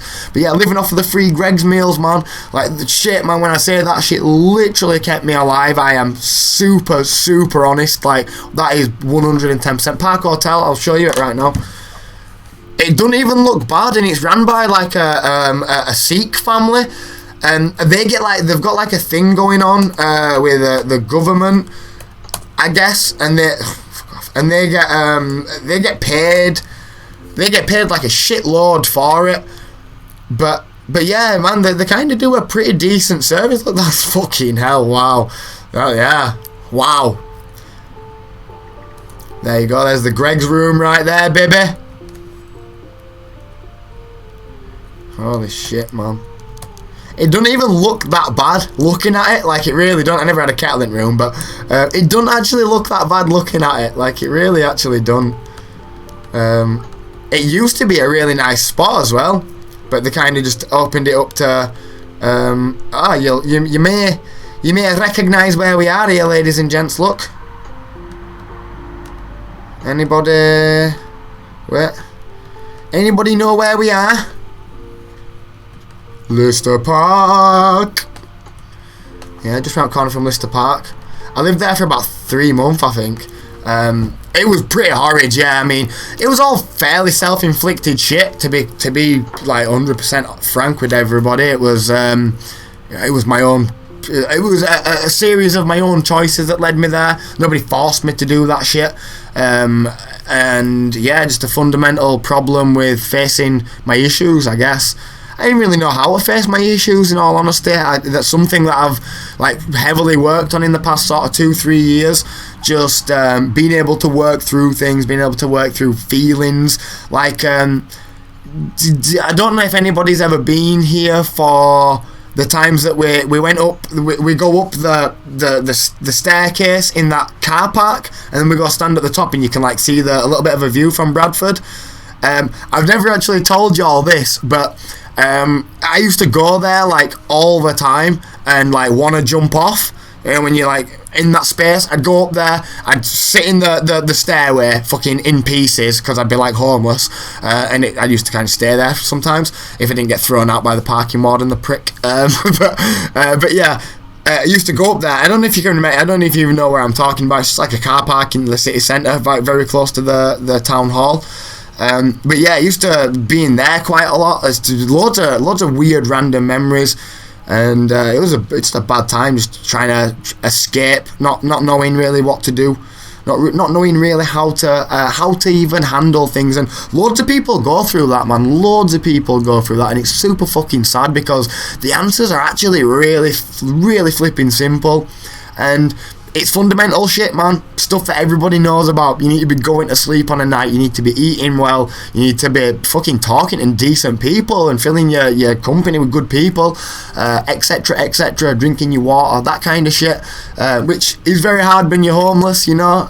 But yeah, it's tough, man. It's tough. And there's tons of people right now in my city that are, you know, going through that shit, and it's fucking hard to think about, because I truly don't believe that the government here is doing enough for people like that. And I can safely say that these people, I got thrown out of tons of places, right?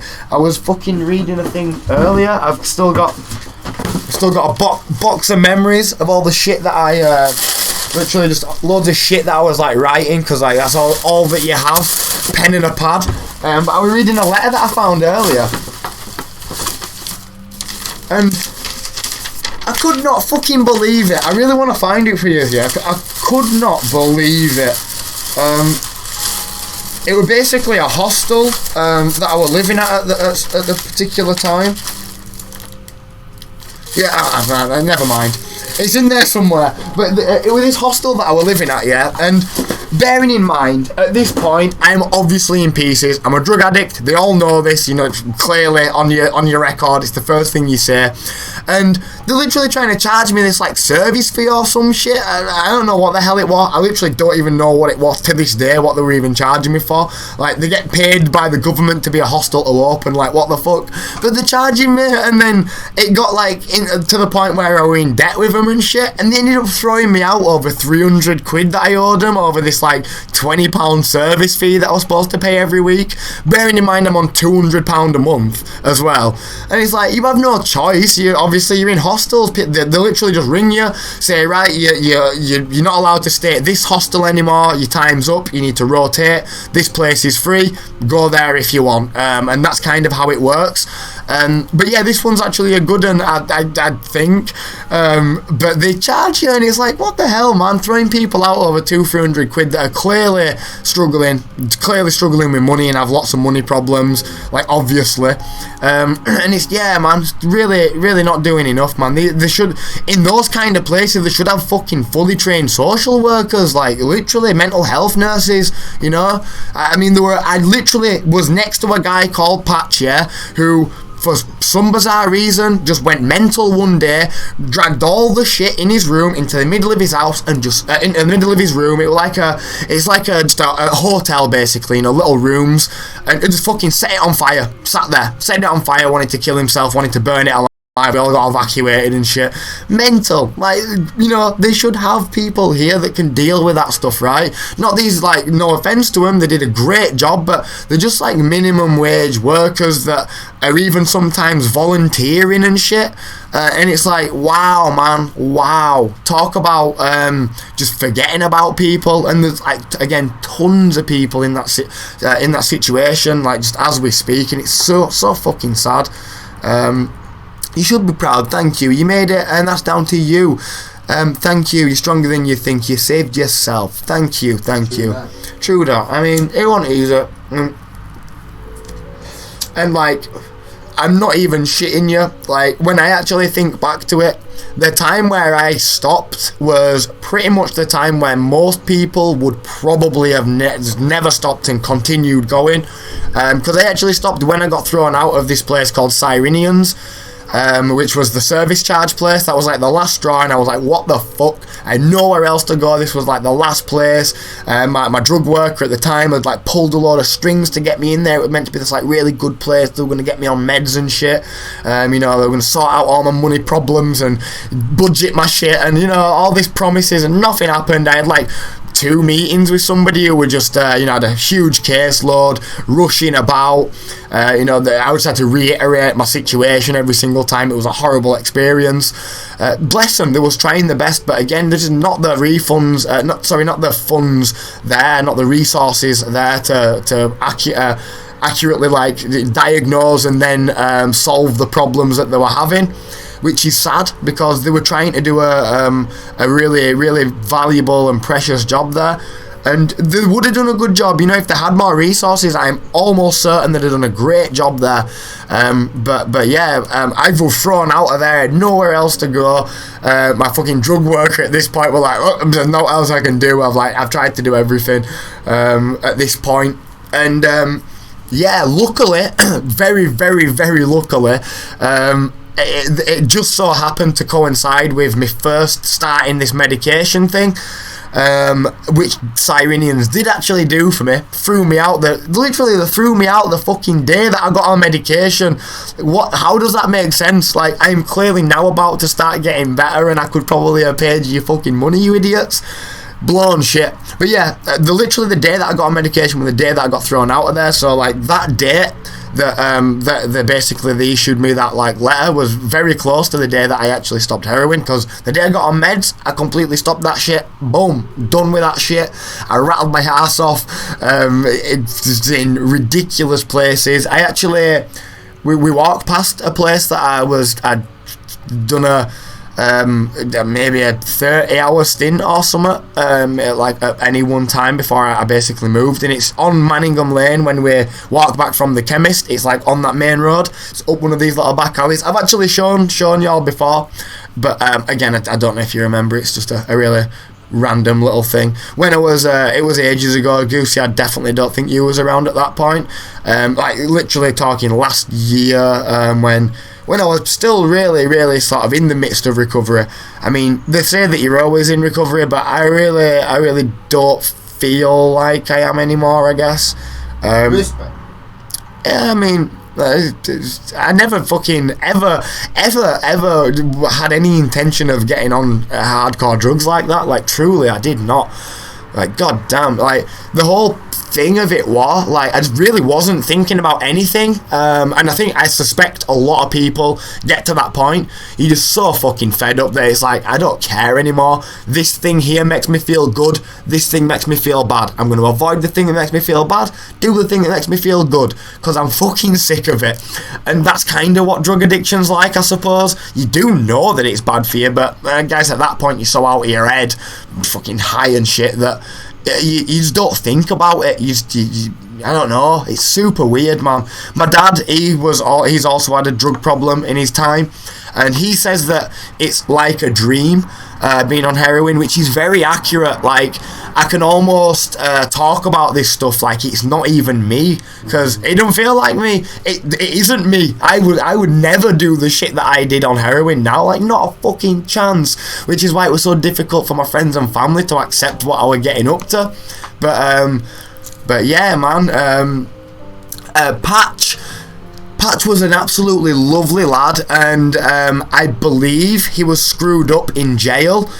It was my next door neighbour. Sadly, it was the person that got me injecting heroin and crack cocaine in one injection. We call it a snowball over here. You might know it as a speedball. But so yeah, not a great dude in that respect. But he was doing me a favour at that point. I was literally saying to him, I can't afford to smoke this shit, it's killing me, I'm rattling all the time. And he's like, look, why aren't you injecting it? And I'm like, dude, that's fucking rough, you know, I'd never do that. And then he's like, well, you know, you're smoking it on a foil, it only lasts you 6 to 12 hours at the max. 12 hours if you've got really good heroin, 6 if it's average.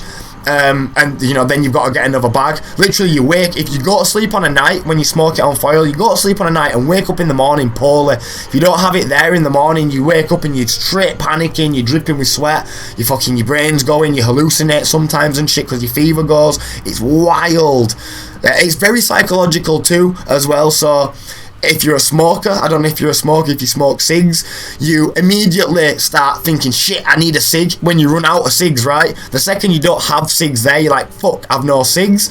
So it's kind of like that. The second you wake up, you ain't got any there, you're like, fuck. Your brain starts telling you that you ain't got any, that you ain't had any, and then you start feeling poorly, even if the fucking 6 hours ain't even started yet. Like, it's that fucked up, heroin. It is wild. It's a roller coaster to ever say there is one. Would one bag only do one hit?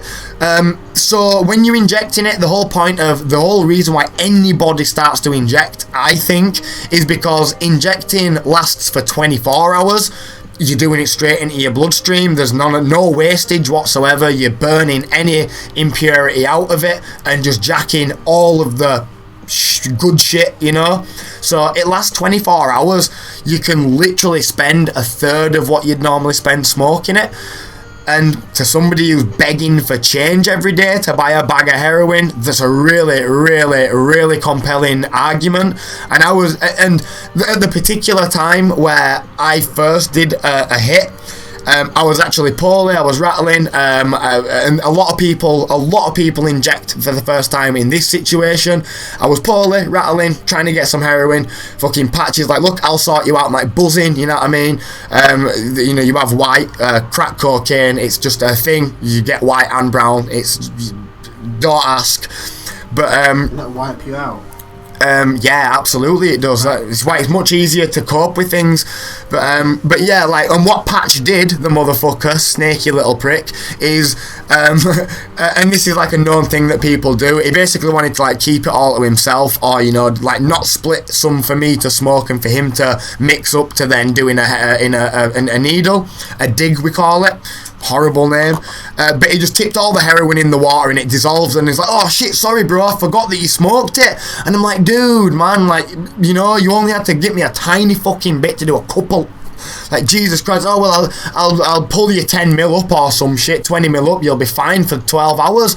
And it's like, go on then, you know what I mean? And I literally just closed my eyes, turned away, and literally just, and I'm like, have you done it? He's like, yeah. I'm like, wow, shit, I feel amazing, I feel way better, wow, yeah. And it's like, you know, that's it, that's all it fucking takes, literally. From that point on, mate, like, yeah, I know, right, I know. And you've got to be in such a fucked up position to even be considering this shit. I mean, I'm talking about being in rooms with people where a guy that's been injecting for like 25 years and bearing in mind I'm at the first year of my injecting, looking at this guy whilst I'm about to do it, and this guy stood there and he's like trying to get here, he's trying to get there, he's trying to get here, he's trying to get there, then he's trying to get in his hand, and he can't get any veins because all his veins have collapsed because of how long he's been injecting. There's blood spurting out of every fucking time he goes in and out, obviously.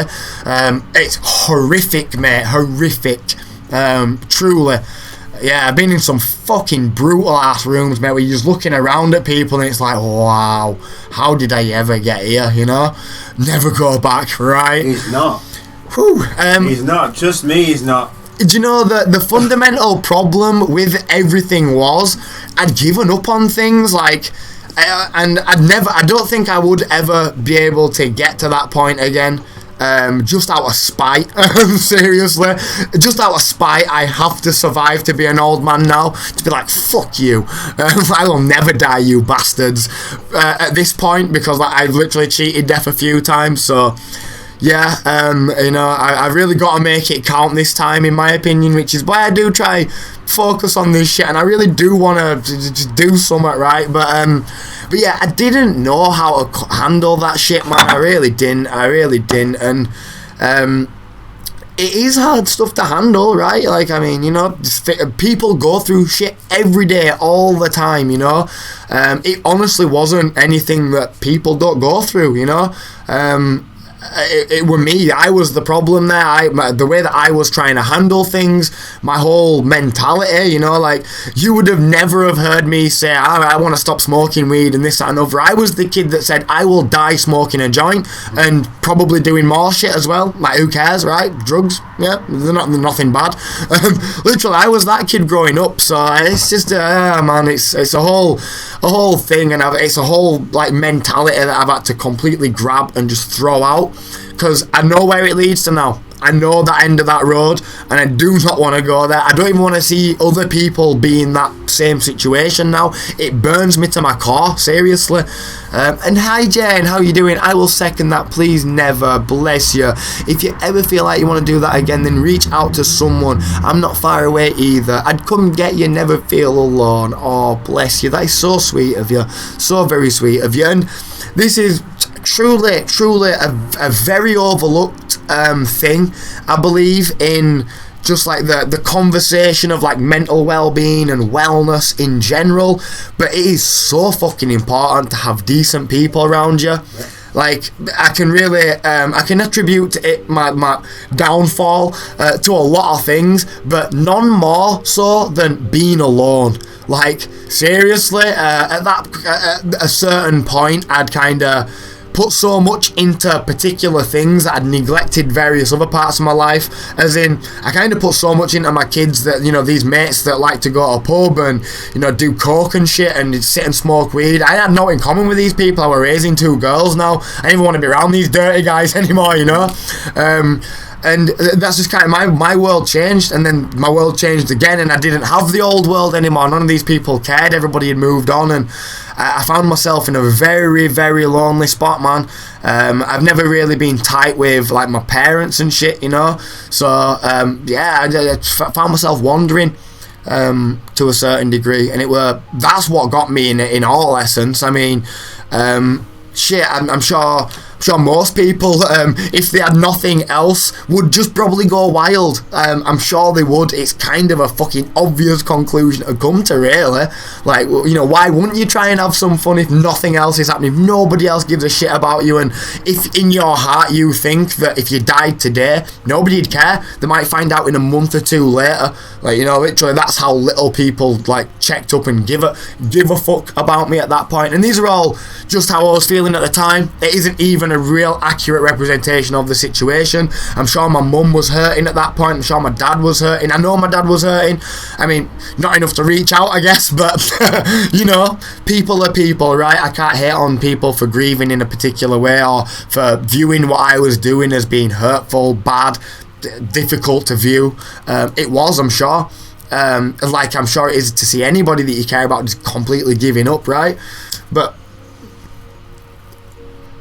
yeah, man, it's super important to have people around you, have people that do give a shit about you, and that you can kind of reach out to, I suppose. But just in a fundamental sense, you know, people, you always think, like, you might think, oh, maybe I'll go do this, but then you think, oh well, what would that person think of me? What would that person think of me? I couldn't do that. That person would be super disappointed in me, you know. Like, and this is like normal things that happen. We have these complex social circles, and whether we like it or not, the people that we surround ourselves with influence our actions, man. Like, without a shadow of a doubt. You know, we know if a close family member disapproves of a certain thing, you're going to avoid that thing, or at least avoid telling that person about that thing, right? And this is just how things work when you kind of lose that fundamental part of your human being. You know, this way that people influence you, you're kind of left to yourself. And I don't know, man, the brain's hardwired against boredom and shit, like it really fucking is. I don't know if you've ever seen that shit before, but put a guy or a girl in a room with a red button that shocks you and nothing else, that person will press that fucking button over and over again just cause they're bored. They don't care if it hurts them. Who cares? They're bored. Like, literally, check that shit out. It's like a legit study that they've done. People will shock themselves in a room if there's no else to do because they're just bored. And I think that plays into the psyche of, you know, that whole, my situation quite a lot. I think I've told you the situation where I was, Manchester Road foyer, this whole, like, under 25 sort of hostel place. This guy passed me this joint that had heroin in it, you know, and I was just completely lost at this point, man. I'd literally lost everything, man. 2 years ago, I had a fucking Rolex on my hand, for crying out loud, and I was driving around in pretty nice cars. Like, I didn't even know how it had got to this. Like, seriously, it was crazy. But you learn a lot, man. You live and learn, thankfully, right? But yeah, crazy old time. I can certainly say I'd never go back to a life of drugs, because it doesn't actually solve the problems, man. In fact, it makes them way worse. Any problems that I had, I just neglected to the point where there were problems that were like impacting my housing, the way that I was eating and bathing and shit. And you know, this is when you are really close to the edge, right? Here to tell the tale, that's the main thing. It is indeed. And you know, that's the thing. I'm here to tell the tale, and I can tell the tale, thank the Lord. And tell the tale, I will. I love telling the tale, I do. There is a certain sense of I don't know, defiance, I guess, maybe, you know, where There were a certain time where, looking back on it now, the odds were totally stacked against me, which is why I have a jumper that says against all odds, and why the Discord's called against all odds. Because, yeah, man, at one point it really was against all odds, like, truly. And lots of people go through that shit, man. Lots of people go through that shit that never get highlighted. And I'd love to do my part in being able to grow a platform and then highlight those people, man. Because there's a lot of great people out there, really, is, that are trapped in addiction and loneliness and just depression in general, right? It's fucking sad shit. In a world where, you know, we can send bombs raining on places that cost millions and billions and bajillions of dollars. You're telling me we truly can't invest in some better healthcare for people, for, you know, people that are struggling with this kind of shit? Like, no, I refuse to believe that. I refuse to believe that war is more important than shit like that.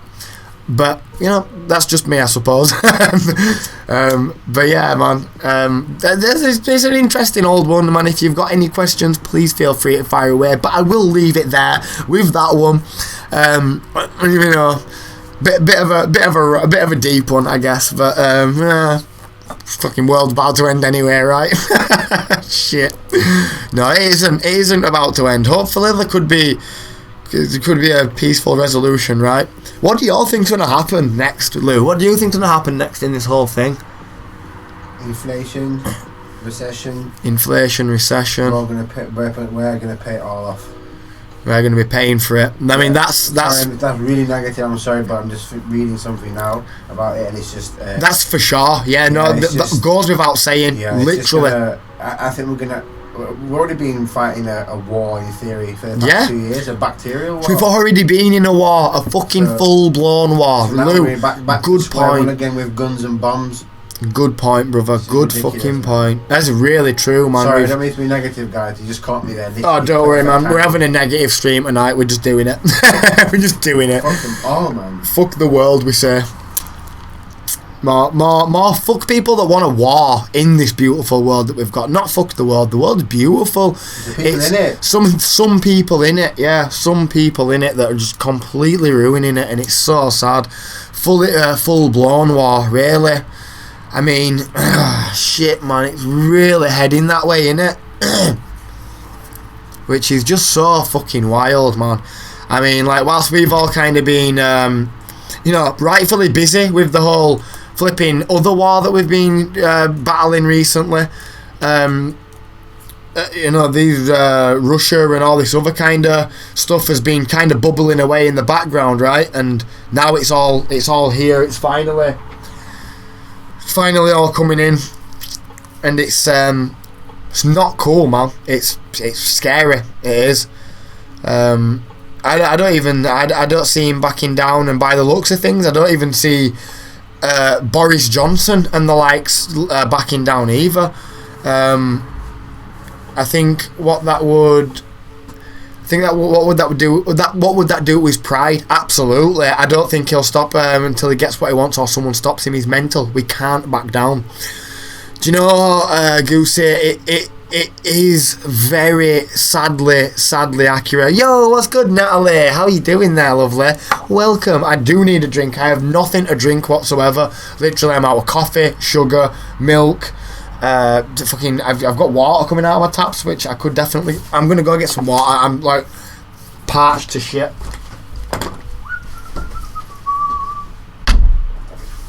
Literally, Lewis brought 2 beers round earlier, and I had a beer because I needed a drink that bad. Like, holy shit.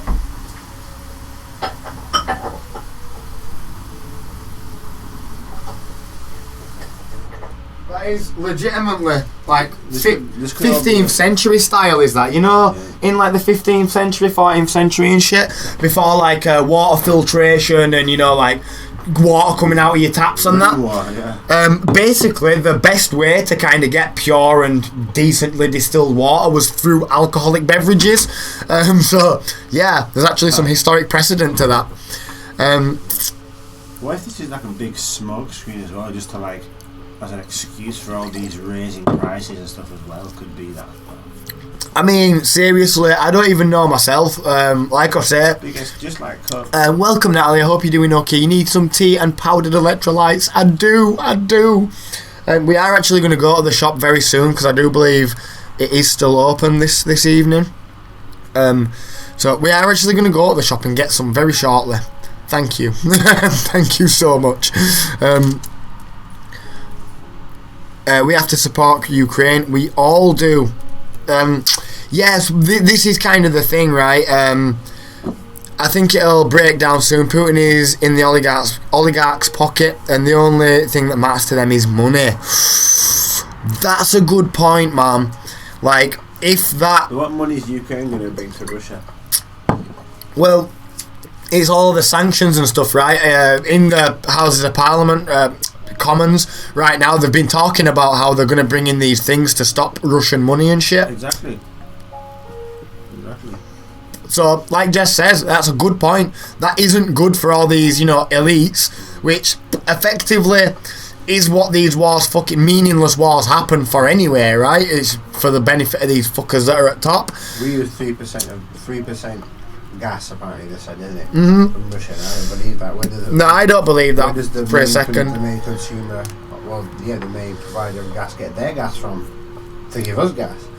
Well, I think they've got like a shitload of fields over there, aren't they? Yeah. Big ass pipelines over there. In the mountains. I have a feeling Canada will be involved within the week. Oh man.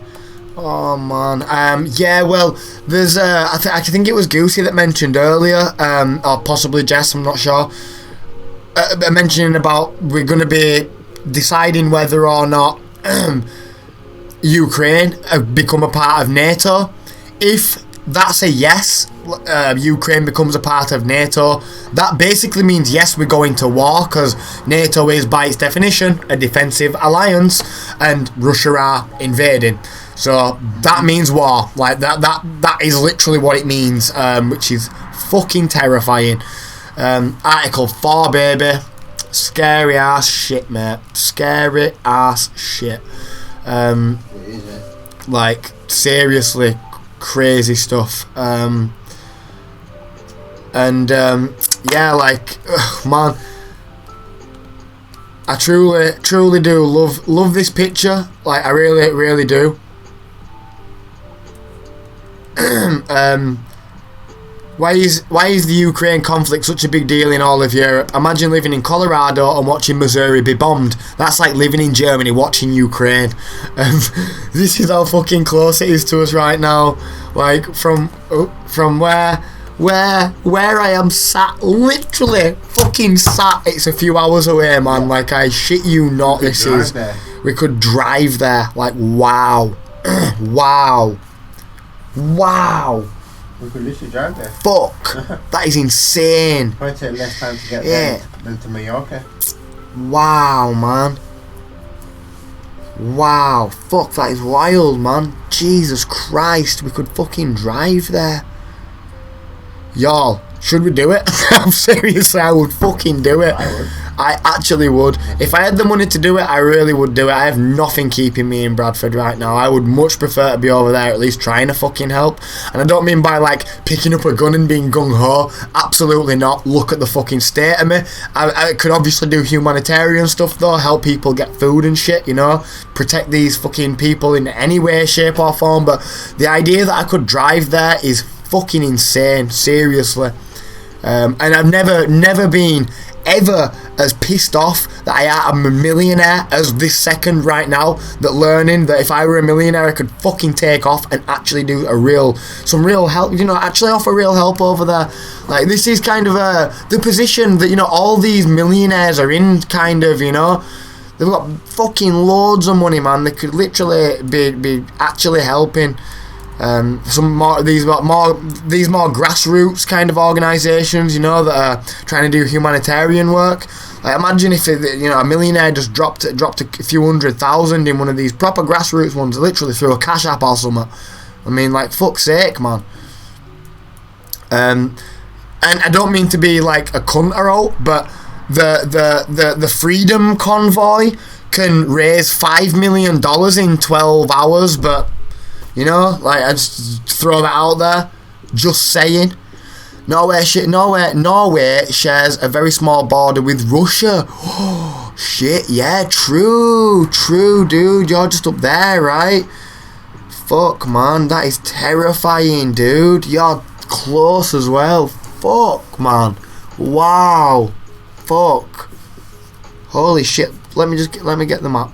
Fuck this, we're getting the map out. Let's get in viewing mode. God fucking damn.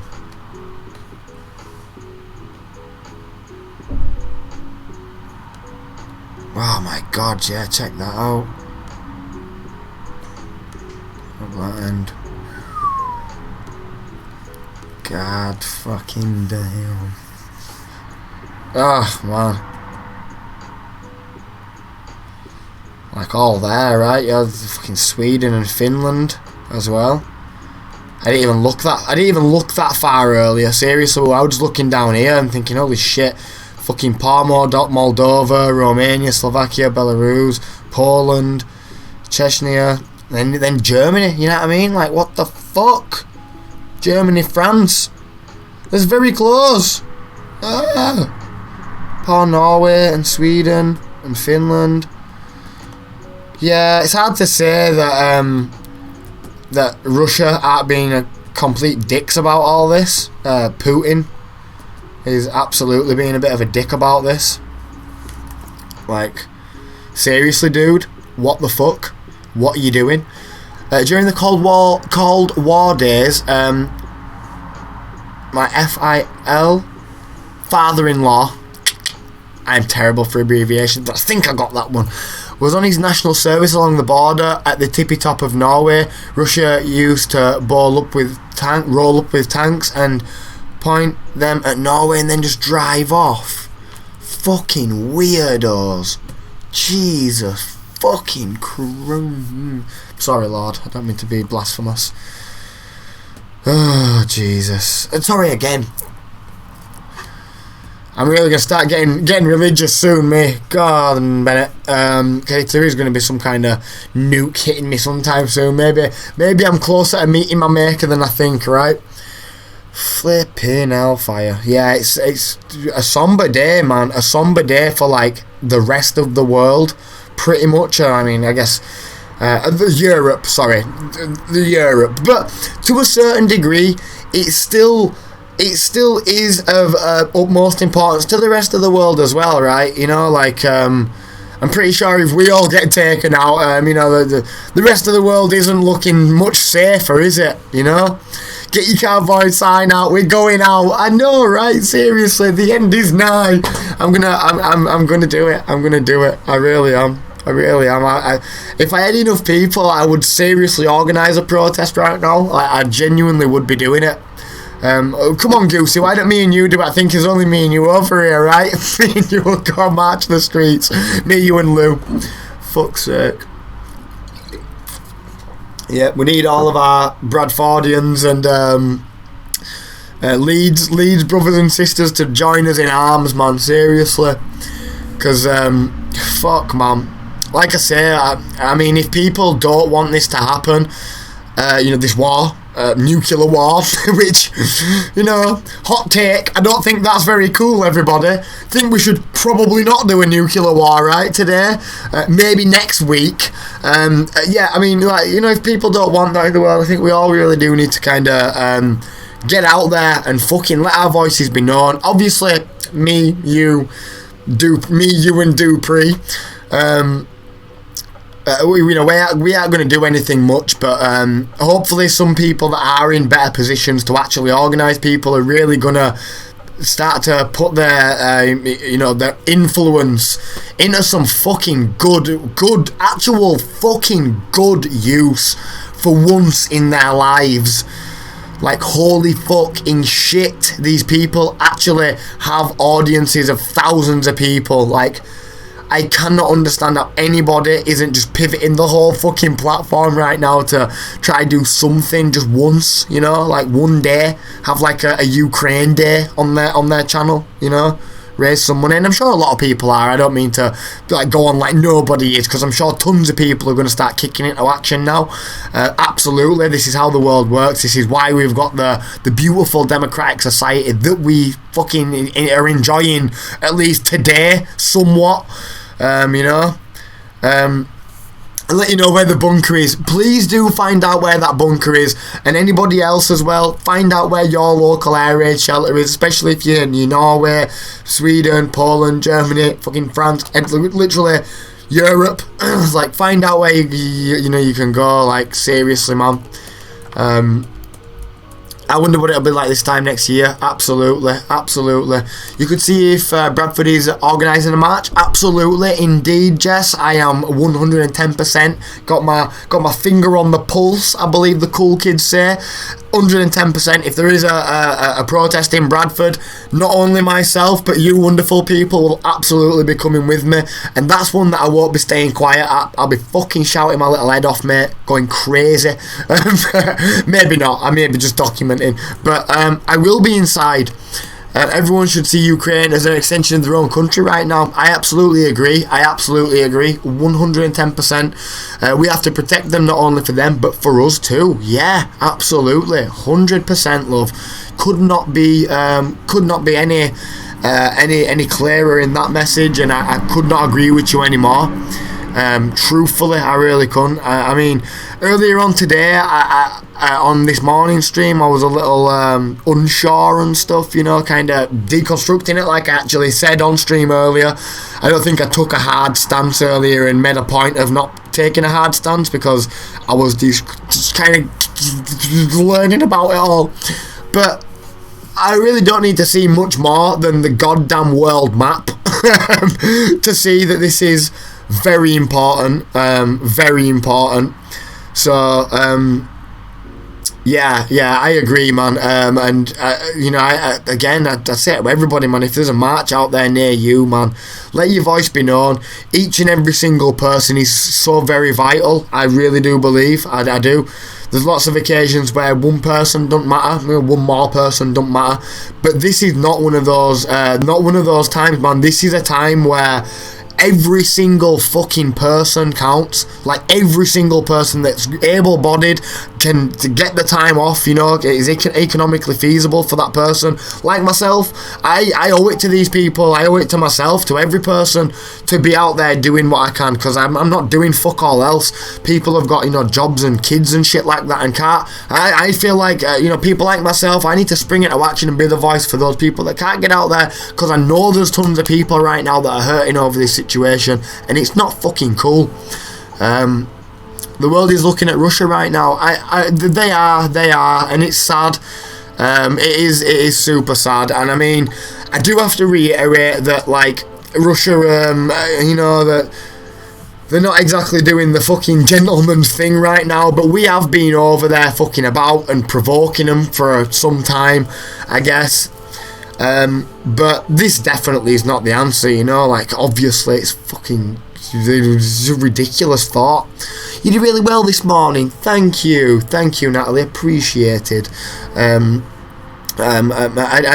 didn't truly know what to say, and I didn't at that point, because I was still in this.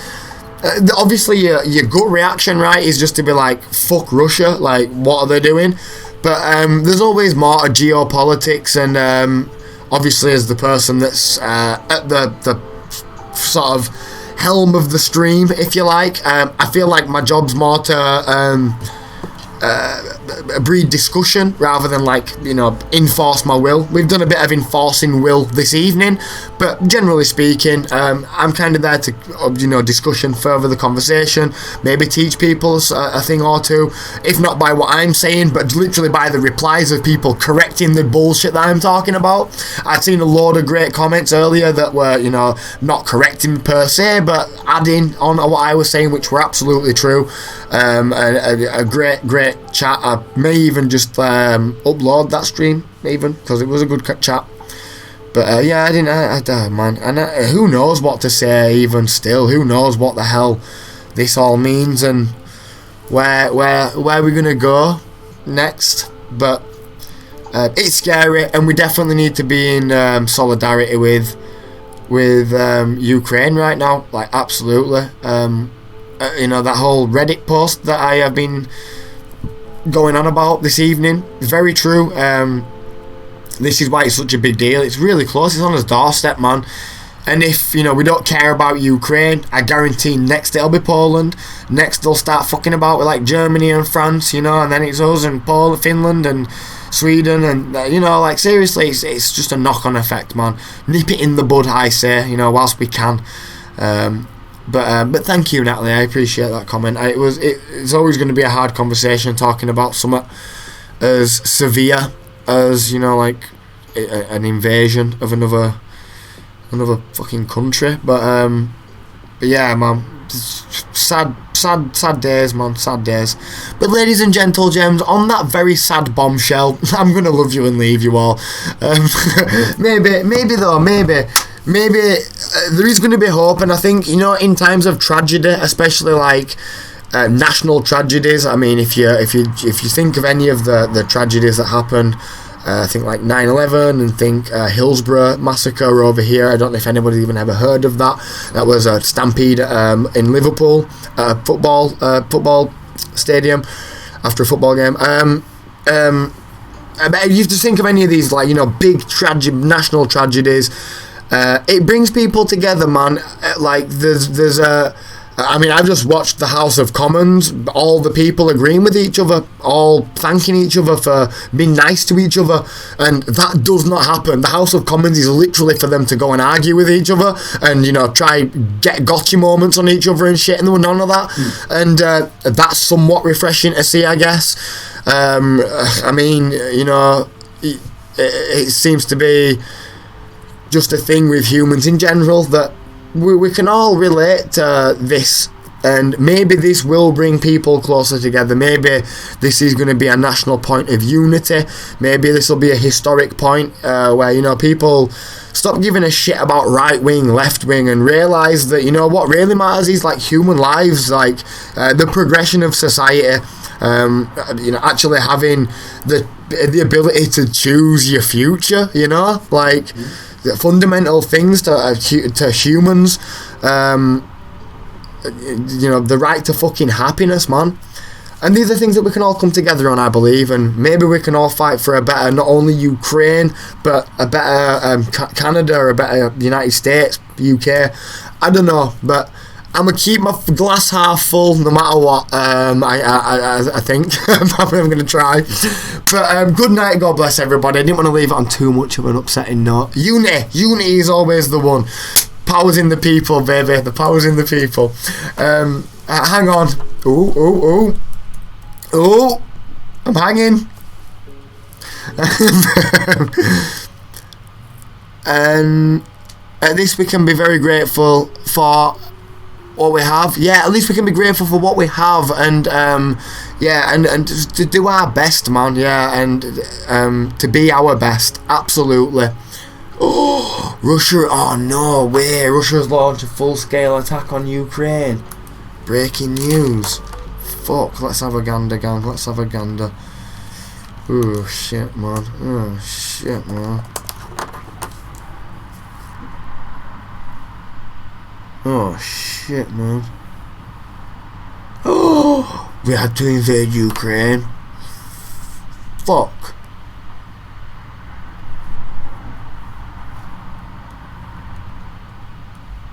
Oh shit. Any outside risks of... Oh shit, man. Oh shit, man. This guy is truly trying to like make his legacy right now. Challenges, but inside our country we have to be more effective and work not according today's agenda, but tomorrow's agenda too.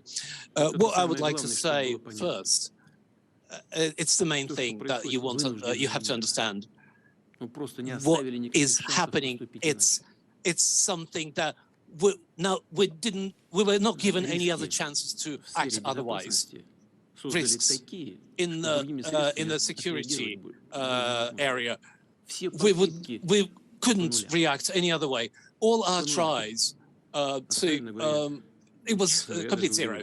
And I would say, and I'm really surprised. We didn't move any further, not even an inch. I want to underline and emphasize that this is not what was basically. It was we had to do it because the risks were really serious for the whole.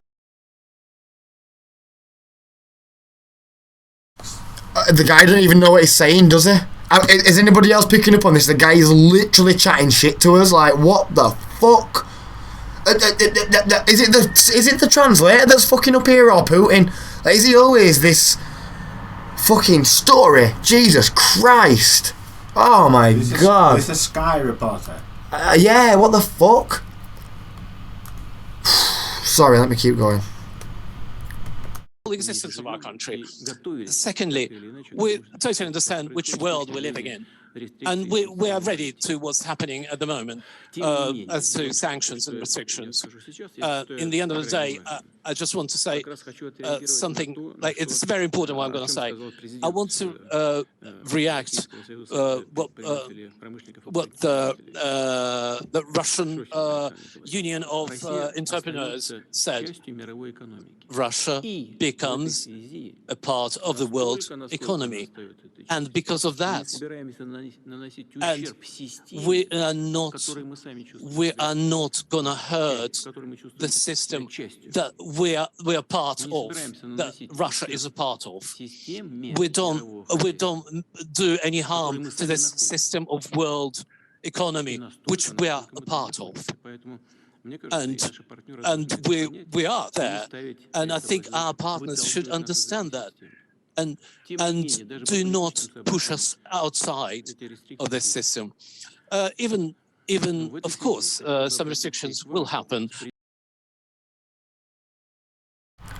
So interesting though, right? I'm picking up on something straight away. Yeah, that he's absolutely a bit scared about being pushed out. Right? You heard that, eh? That's interesting.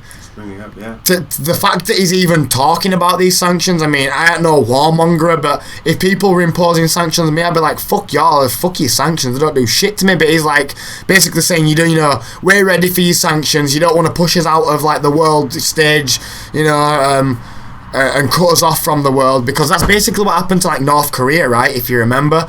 And look at North Korea, the people are literally like dying of starvation and shit. So it's probably, like Jess was saying earlier, it's like not favourable effectively, I guess. Oh, fuck me, we are definitely going to war though, y'all. Oh, Jesus. He needs to go back to posturing shirtless with horseback photos, pretending he's the greatest, not going full scale world's biggest bully. I know. No, this is fucking worth the time. Absolutely, like fuck me. Putin's going for broke 46 minutes ago. Let's fuck 24 hours ago, we were wondering if the movement might be restricted to the Donbass. But now that we know that Mr. Putin is going for broke, he's invading the whole country in a multi-pronged attack. It started in the Donbass region to the east, but from Kiev in the north, Lviv in the west, to Odessa in the south, there's now been over 200 attacks taking place since the start of the day, according to the Ukrainian National Police Service. So let's look at Kharkiv first, the most vulnerable of the big cities in Ukraine, near the Russian border with lots of Russian speakers. It's not surprising, perhaps, that Russian forces are about to surround this city. So far, Russian military attacks look as if they're only against the Ukrainian military, and they're probably hoping that they'll be able to walk into undamaged cities that won't try to defend themselves when they do. We've seen footage appearing to show the aftermath of an attack on an airbase in Lviv, near Kharkiv. Sky News has gone through an extensive verification process to corroborate this video. You'll see two impacts. That's to be expected, as missile attacks almost always involve sending 2 missiles to each target. That's in order to achieve something close to a 95% chance of success. We can see the before and after with these latest satellite images released by communication services monitoring the situation. The first image taken on Monday, and in this one from today, where you can see clearly the aftermath of the attack. Now to the west, and what should be the safest city in Ukraine, Lviv. Far to the west, not part of an industrial area and close to the Polish border. Well, it may soon find itself hosting an unknown number of refugees. 80 miles south, we've seen video of another missile hitting an airbase there.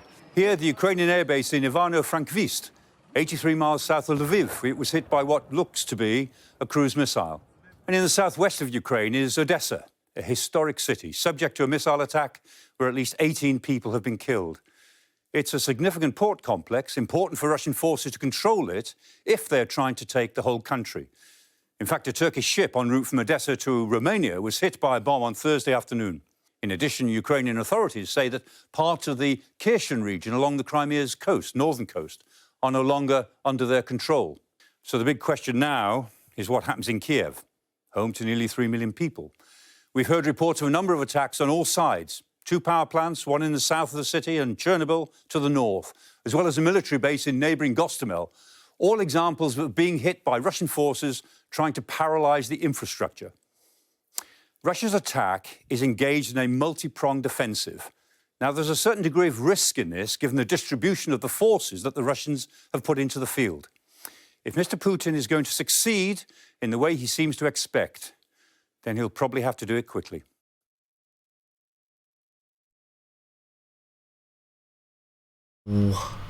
Wow. Fucking wow. I literally... oh my God.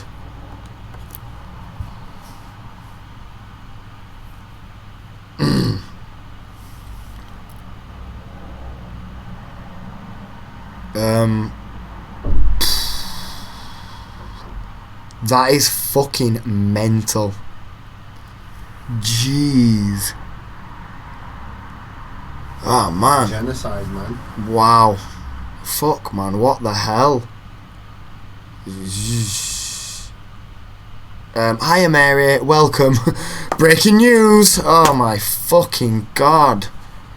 Oh jeez. Oh jeez.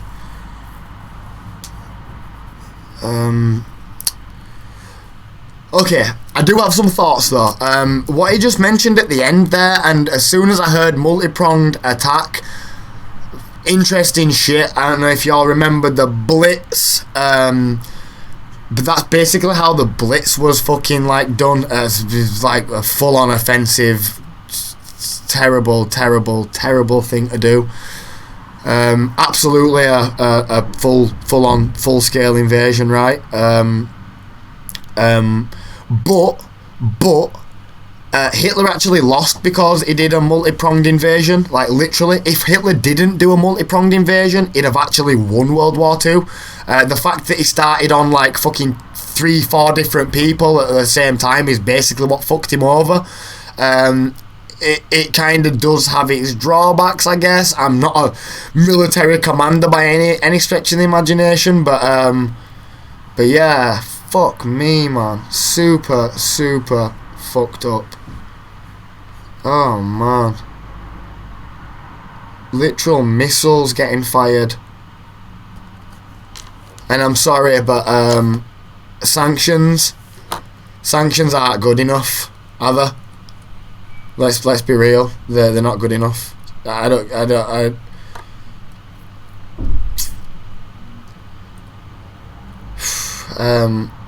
Oh wow, yeah. This is like war stuff right here, which is very scary. Absolutely terrifying. I agree. It's terrifying. Yeah, sanctions were maybe appropriate 5 years ago. Literally, like, I don't know why, Boris Johnson and Biden are announcing sanctions. We should be announcing that the fucking our military forces are over there. Air Force, we've got motherfucking destroyers out in the ocean. Like, what the fuck? Yeah. Why aren't there? This is what we've got a fucking military for, in my opinion. They'll start bombing us then. So fucking what, mate? It's literally, he's going for broke at this point. Which there'll be severe consequences as well. There's at this point, mate. Like, yeah, they can't make them kind of decisions right now, man. I don't even know, mate. But like, seriously, the guy is chucking cruise missiles at fucking airports and shit. Like, this is just one of those points where this is why we've got an army. Like, legit. This. Thank you for the sub. Bless you. Bless you. Thank you, Mary. This is why we've got an army. I mean, technically they aren't invading us yet, but like, I mean, what is anybody supposed to get from this? Really? Like, what?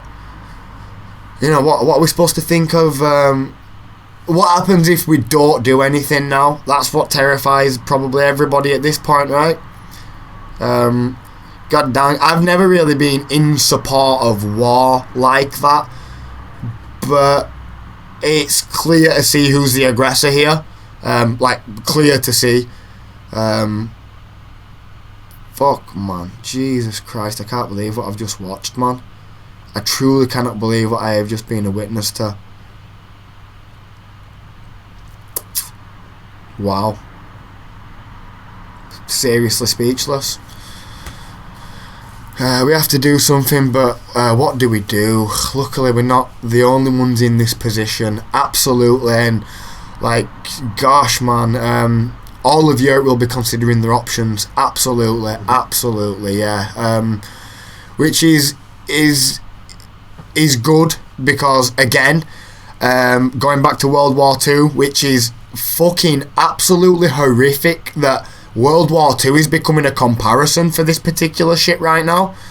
But in World War II, when Mr. Hitler there went fucking nuts, much like Putin seems to be going now, it was because he pissed off so many people that he lost it as well, you know, like, he was trying to fuck with everybody basically, which is what Putin's doing now. Kind of makes you worried to think of, you know, what the fuck's this guy got up his sleeve then, you know, because obviously he's thought about this, hasn't he? It's not like he knows this, right? He knows that he's up against everybody. Also, I don't know if you know much about Putin, the guy. There's a really interesting blog post that Putin actually wrote. Ah, shit, man. Let me...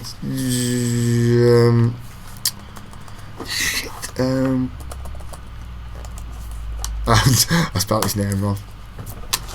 But this video right here basically goes into it all, and I think it's...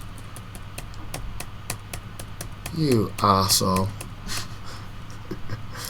I think it might be one of these. No. But yeah, anyway, it goes on about it in this, yeah.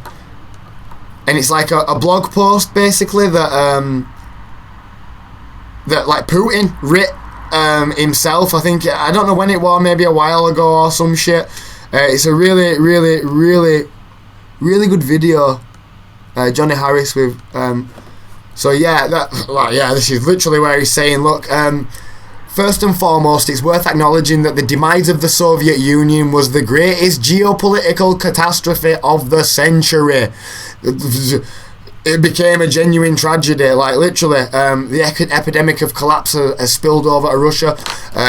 Like, if you want to know what this guy is thinking, this blog post is fucking mask off. 10,000% mask off. I'll share this video. Johnny Harris is honestly a really smart dude, by the way. He's done a really good job of actually just deconstructing the thing, so you don't even have to go read it yourself. Tells you what you need to know. You can just watch the video. But if you really want to go read it, it's a fucking super interesting read. Really terrifying. I read this like a week ago. Now maybe longer, and you could absolutely tell that this was going to happen if you read that. Basically, Putin thinks that this shit is all part of Russia, right? You know, he's trying to make his legacy here, man. Going for broke, which is a very accurate way to actually describe it, in all fairness, because, yeah, it's kind of an all or nothing thing, really, this. I mean, it's put him in terrible standing with the rest of the world. Russian banks and stuff are being like put on hold, I believe it was saying a minute ago, frozen. Even Russian assets. Russian assets and stuff, they're hitting all the oligarchs big time. I hope they fucking are, at least. Gives an update. Oh wow. Russian troops take control of Chernobyl. Yep. Wow, nuclear plant. Fuck me, what do they want with that, eh? Mate, if they start fighting that and it goes off again, there's going to be another fucking radioactive power all over the whole of Europe. Shit, man. This is a truly sad day, man. I'm sorry, I don't want to watch any more bomb videos. I don't think I've got it in me. Oh my god, what the fuck are they talking about sanctions for? Like, seriously, man? Like,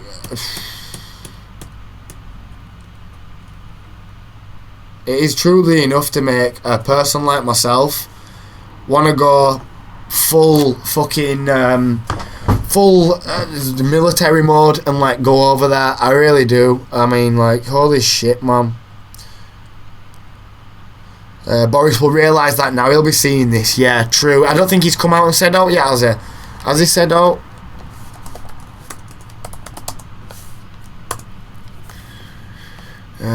So they've been in Parliament all this time, right? They might be talking about it now. They're live. Oh, they've just fucking done one, I believe, but.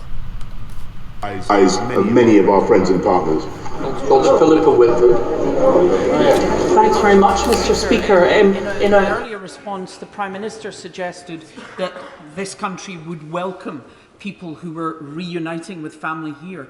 I have a constituent who's Ukrainian, but a British citizen who's trying to bring her mother from Ukraine, but being turned down because she is over 18. Her mother is on her own, has no family, so naturally she's frightened. So will we see a change in the Home Office to enable British citizens? Oh, how gosh. How are the planes in the world going to put it back to 2050? Right. So when would that have been then? That would have been like. What time is it now? That's only like 20 minutes ago, right? Okay, yeah. So literally around about a little bit 20 minutes ago, but. We'll start it about here and just listen for a couple minutes and see what they're going on about. Can he outline the House what the implications will also be for cooperation at the International Space Station? I thank him. I thank him very much. We will have to see what further downstream effects there are on collaboration of all kinds. I must say that hitherto I have been broadly in favour of continuing artistic and scientific collaboration, but in the current circumstances, it's hard to see how even those can continue as normal. Sir John Hayes. Speaker. The mix of practice and principle is the test of democratic politics, exemplified at its best when this House comes together in common cause. The test of leadership is the mix of vision and will, and the Prime Minister is to be commended for his willful, clear-sighted determination. So will he now reassure the House that he's in close touch with those countries close to Ukraine, where nerves will be frayed, and that will he send them an urgent message that this House and this nation will always stand alongside and behind free nations? He is, the right honourable gentleman, as so often, is precisely right, and that's why, together with my right honourable friends, the Defence Secretary, the Foreign Secretary, we've been visiting Poland, Romania, the Balts, all those. Couple more minutes, I think, and then that's like 20 minutes ago. So. Should be any second now, I think. Mr. Speaker, as we speak, the Softcom flot tanker NS Challenger is berthed at Sullomvo in Shetland, taking on a load of crude oil for export. I just thought then he just said as we speak, but it won't. Fuck. Give it a couple minutes though, because this is definitely close now. At least it'd be close to the time, and maybe even give it 5 minutes afterwards as well. But it is worth a listen to, just to get a pulse on what's going on around here, I suppose, for anybody curious. Softcom flot, as the Prime Minister may know, is a company owned and operated by the Russian government. My constituents, Mr. Speaker, are asking me why they should be loading oil onto a Russian tanker while Russian troops are marching into the Ukraine. I cannot think of any good answer to give them. So can the Prime Minister tell me, will anything that he has announced today ensure that that will not happen again in the future? Well, I can tell him, thank him very much, and I will of course immediately investigate what is happening with the Softcom Flot oil tanker. But the result of the measures that the House passed the other day is that we can now target any entity, any company that has any relation with the Russian state. So we have that power. Tim Bolton. Speaker, tyrants and megalomaniacs invade countries because they think they can get away with it. And the way to deal with bullies is to stand up with them. So I'm sure he will acknowledge that the way the West responds to this aggression will have repercussions not just for Russia and Ukraine, but for other bullies like China as well. And will he be mindful of the need to show support to Russia's smaller southerly neighbours, especially Georgia and Armenia, who feel particularly vulnerable at this time? Yes, I thank him. He's right, because the read across, the knock on is obvious for Georgia and Armenia. What he proposes to create, Putin, is a new sphere of influence, a new Yalta, in which those countries come behind his new Iron Curtain. Stephen Wakefield. Thank you, Mr. Speaker. As a member of this House with Ukrainian heritage, this issue particularly troubles me.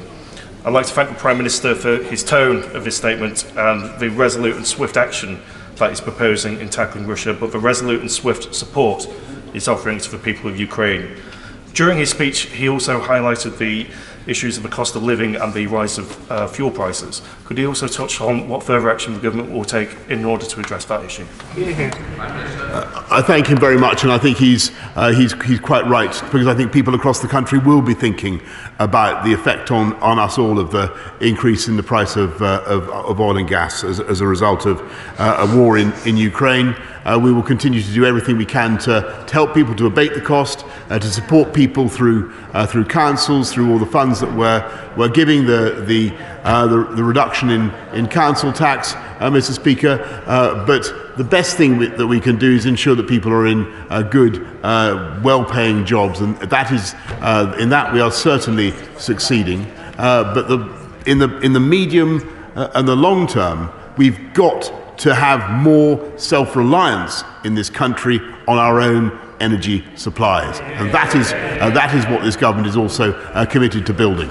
Geoffrey Clifton-Brown. Mr. Speaker, one of the most important economic sanctions we can take against Russia is by freezing its sovereign debt. Will my right honourable friend confirm that the bill proposed on Monday on economic crime will include powers to do so? Mr. Speaker, we're taking the most powerful measures against Russia and the Russian economy that have ever been taken. I think probably the most powerful ever taken by any country. And Russia will no longer be able to raise any sovereign debt on UK markets. Olivia Blake. Thank you, Mr. Speaker. I'd like to ask the Prime Minister what support we will be providing Ukrainian citizens. Oh man, I just wanna let everybody know, yeah, that I will be streaming till my bitter cold end. Like, no matter what, if I end up fucking going and fighting out in a motherfucking war zone, I will literally still do live streaming. The only thing, yeah, that would fuck that up is if they knocked our internet out. And I don't know if you remember recently, but that is a fucking thing that happens.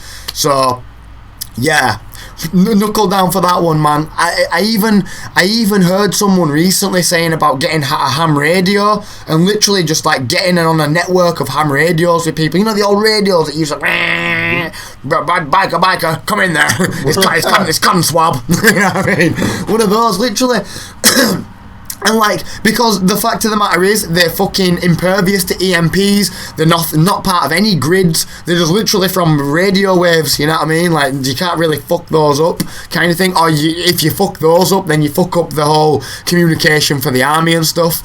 That's like fundamental communication system. If you've got one in your flipping basement or in your room, I've got one in my room. We can go on the same frequency and talk. Simple as. So seriously, I am thinking about this shit now, like very, very seriously. It's called a ham radio. I think it's HAM radio. And there's tons of videos on YouTube on how you operate them, how they work and stuff like that, how to set them up. Ham radio, that's the one. HAM radio, yeah. I think so. Let me just double check that. Make sure I'm not chatting no shit to you. We'll just do ham radio. Amateur radio, also known as ham radio, is the use of radio frequency spectrum for purposes of non-commercial exchange of messages, wireless experimentation, self-training, private recreation, radio sport contesting and emergency communication. That's what we'd have it for. But not even expensive, literally, I mean, unless you get a Motorola quad pack. But really, really cool. Oh, that's a beast. Whoa, yes. That bad boy. That's a proper old ham radio. That's the kind of thing that literally you'd need an actual bomb impact to knock that thing out. Like literally you have to disconnect that shit from the fucking mains, you get me? Best get on before they sell out. Oh, I know, man, I know. I really am worried to see what's gonna happen in the world as time goes by. Yeah, it don't look like these lot are talking about out here, does it, the twats? They're still live now, apparently, so.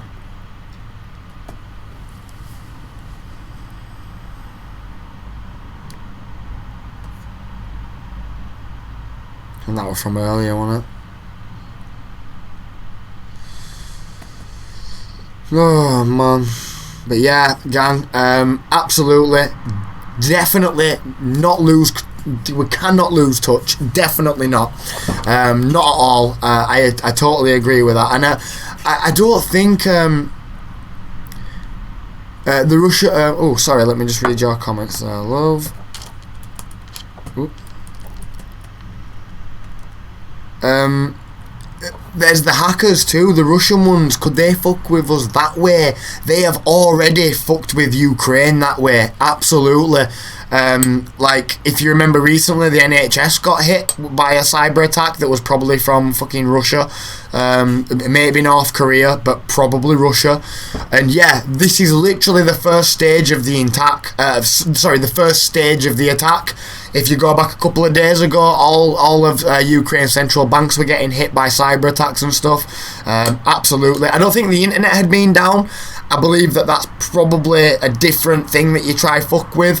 But yeah, I think as well, especially the UK and the States, banks wise, absolutely we're sorted.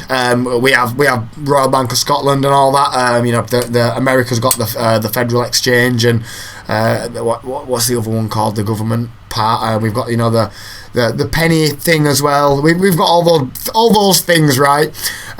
So yeah, we have our own pretty good banking system, so we're okay in that respect. And in fact, one of the biggest weapons that we actually have right now isn't the nukes and shit. It truly is these economic sanctions. Like, we're a big player in finance, us, the UK, massive player in finance. You know, if you got money, literally, if you've got money in any currency, it's probably in the UK in some way, shape or form. You walk around London, there is a national bank of literally every single country on this fucking planet. Like, there's a little game that you can play in London of like picking out the randomest fucking country national bank that you can find. It's really fun. But yeah, we kind of hold the cards in that respect. What Russia have got on us is kind of natural gas and oil and resources, but there's, you know, we can definitely get that from other places. There's but there are other parts of the world that are way more reliant on Russia, and you know, these economic sanctions, as daft as they sound and as like weak and as meaningless as they sound, it literally could be the thing that like makes Putin fucking pull back, you know. Like, literally it could. If all of his elites decide that this war actually ain't looking good for the Bucks anymore. You know, maybe you'll see a big fucking internal revolution, a coup de grace, you know. Let's hope so, yeah. But in terms of banks, we're good. In terms of internet, I think we're pretty good. Putin will take Ukraine with little resistance. I know. I mean, I wouldn't say little resistance. I think Ukraine are definitely going to be resisting, but unless we literally send fucking actual troops and actual planes over there to literally drop bombs on Russian fucking military and maybe even parts of Russia, which we're not going to do, I don't think. Absolutely. Exactly, because this is, you know, these are irrevocable steps right there. You know, if kind of Putin just wants to take, you know, back the Baltic Isles, then maybe they'll just leave him to it. I don't know. I really can't say any more than anybody else right now. Literally, me, you, all these people that you're seeing online, we're all guessing right now. Who knows? Is Putin in his inner circle? Possibly, maybe Boris Johnson and that know what the fuck's going to happen, but apparently China is eyeing up Taiwan. Oh my fucking god, don't even joke. Don't even joke. That is literally the exact same situation. Fuck. Another Ukraine pretty much going on there. Yeah, now they've seen the buddy do it, they're going to take action themselves. Wish I was joking. Fucking hell. God damn it. No. And now's the time that we're all dumb for not having guns. Like, now I am saying, fucking look at you smart Americans not getting rid of your guns, eh? Yeah, that was a pretty fucking clever move. 8 of the jets went to their airspace today. Yes, I actually heard about that. I did hear from a few Taiwanese people that it's actually fairly common that happens, but you know, with all the recent developments and literally, I don't think anything now is meaningless that's happening right now. I think it's all incredibly relevant. Like, you know, discrediting it as just being, oh, one of these random scares. Maybe they just got a little lost up there. I think that's been a little naive now, definitely.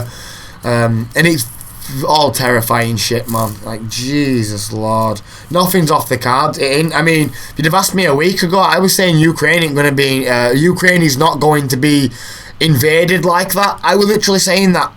I mean, call me a glass half full guy, but I didn't think it were going to go down like this.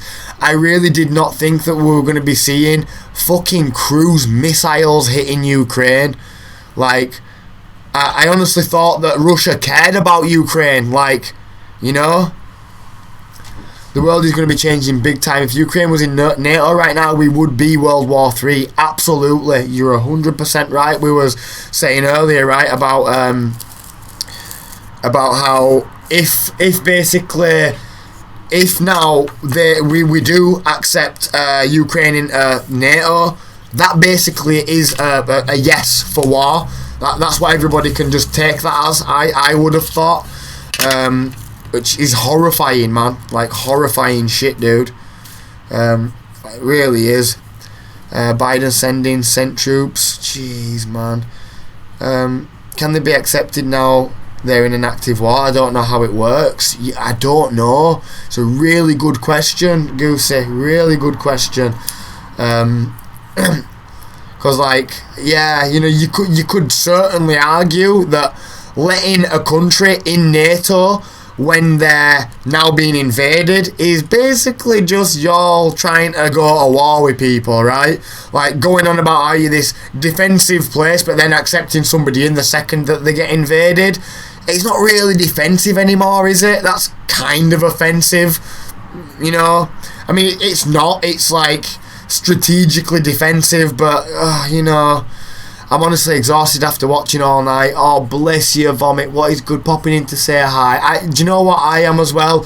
I am literally like 2-3 minutes away from ending the stream right now. So I am going to just give everyone a preemptive warning. There will be a goodbye coming very soon. And I'm sorry, I don't think there's any good way to leave tonight's stream. But Juicy, thank you for getting us to just live out this breaking news with everybody. I don't think there's anything good about this news, but one good thing about it is at least we was able to talk about it together at the same time. And there's only a few of us, but it's a few of us, and you know, I think that's at least something. Jester Boyd, right, yeah, good point, man, good point. I've actually been talking to Jester Boyd recently. I don't know if anybody remembers Jester Boyd, but he was actually at the stream.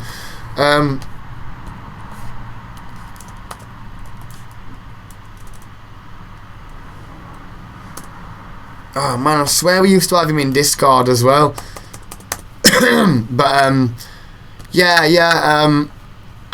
going to absolutely try over the next few days. I'm going to try and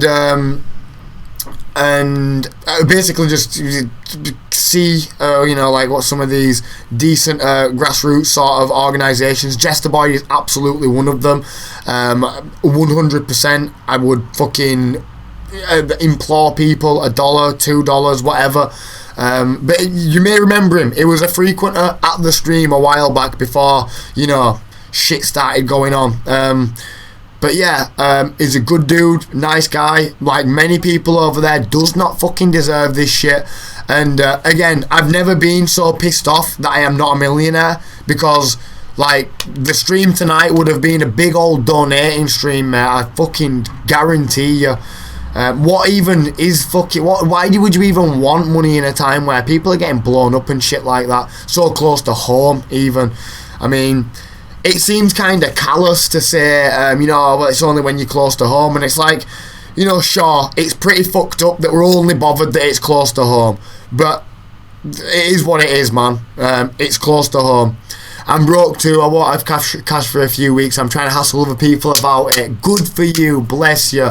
Yeah, no, absolutely. And again, over the next couple of days, I really and please, if anybody sees anything, the reason why I'm like literally bringing this up, if anybody sees anything, if anybody has any ideas, I'm probably even going to just like do a channel in Discord.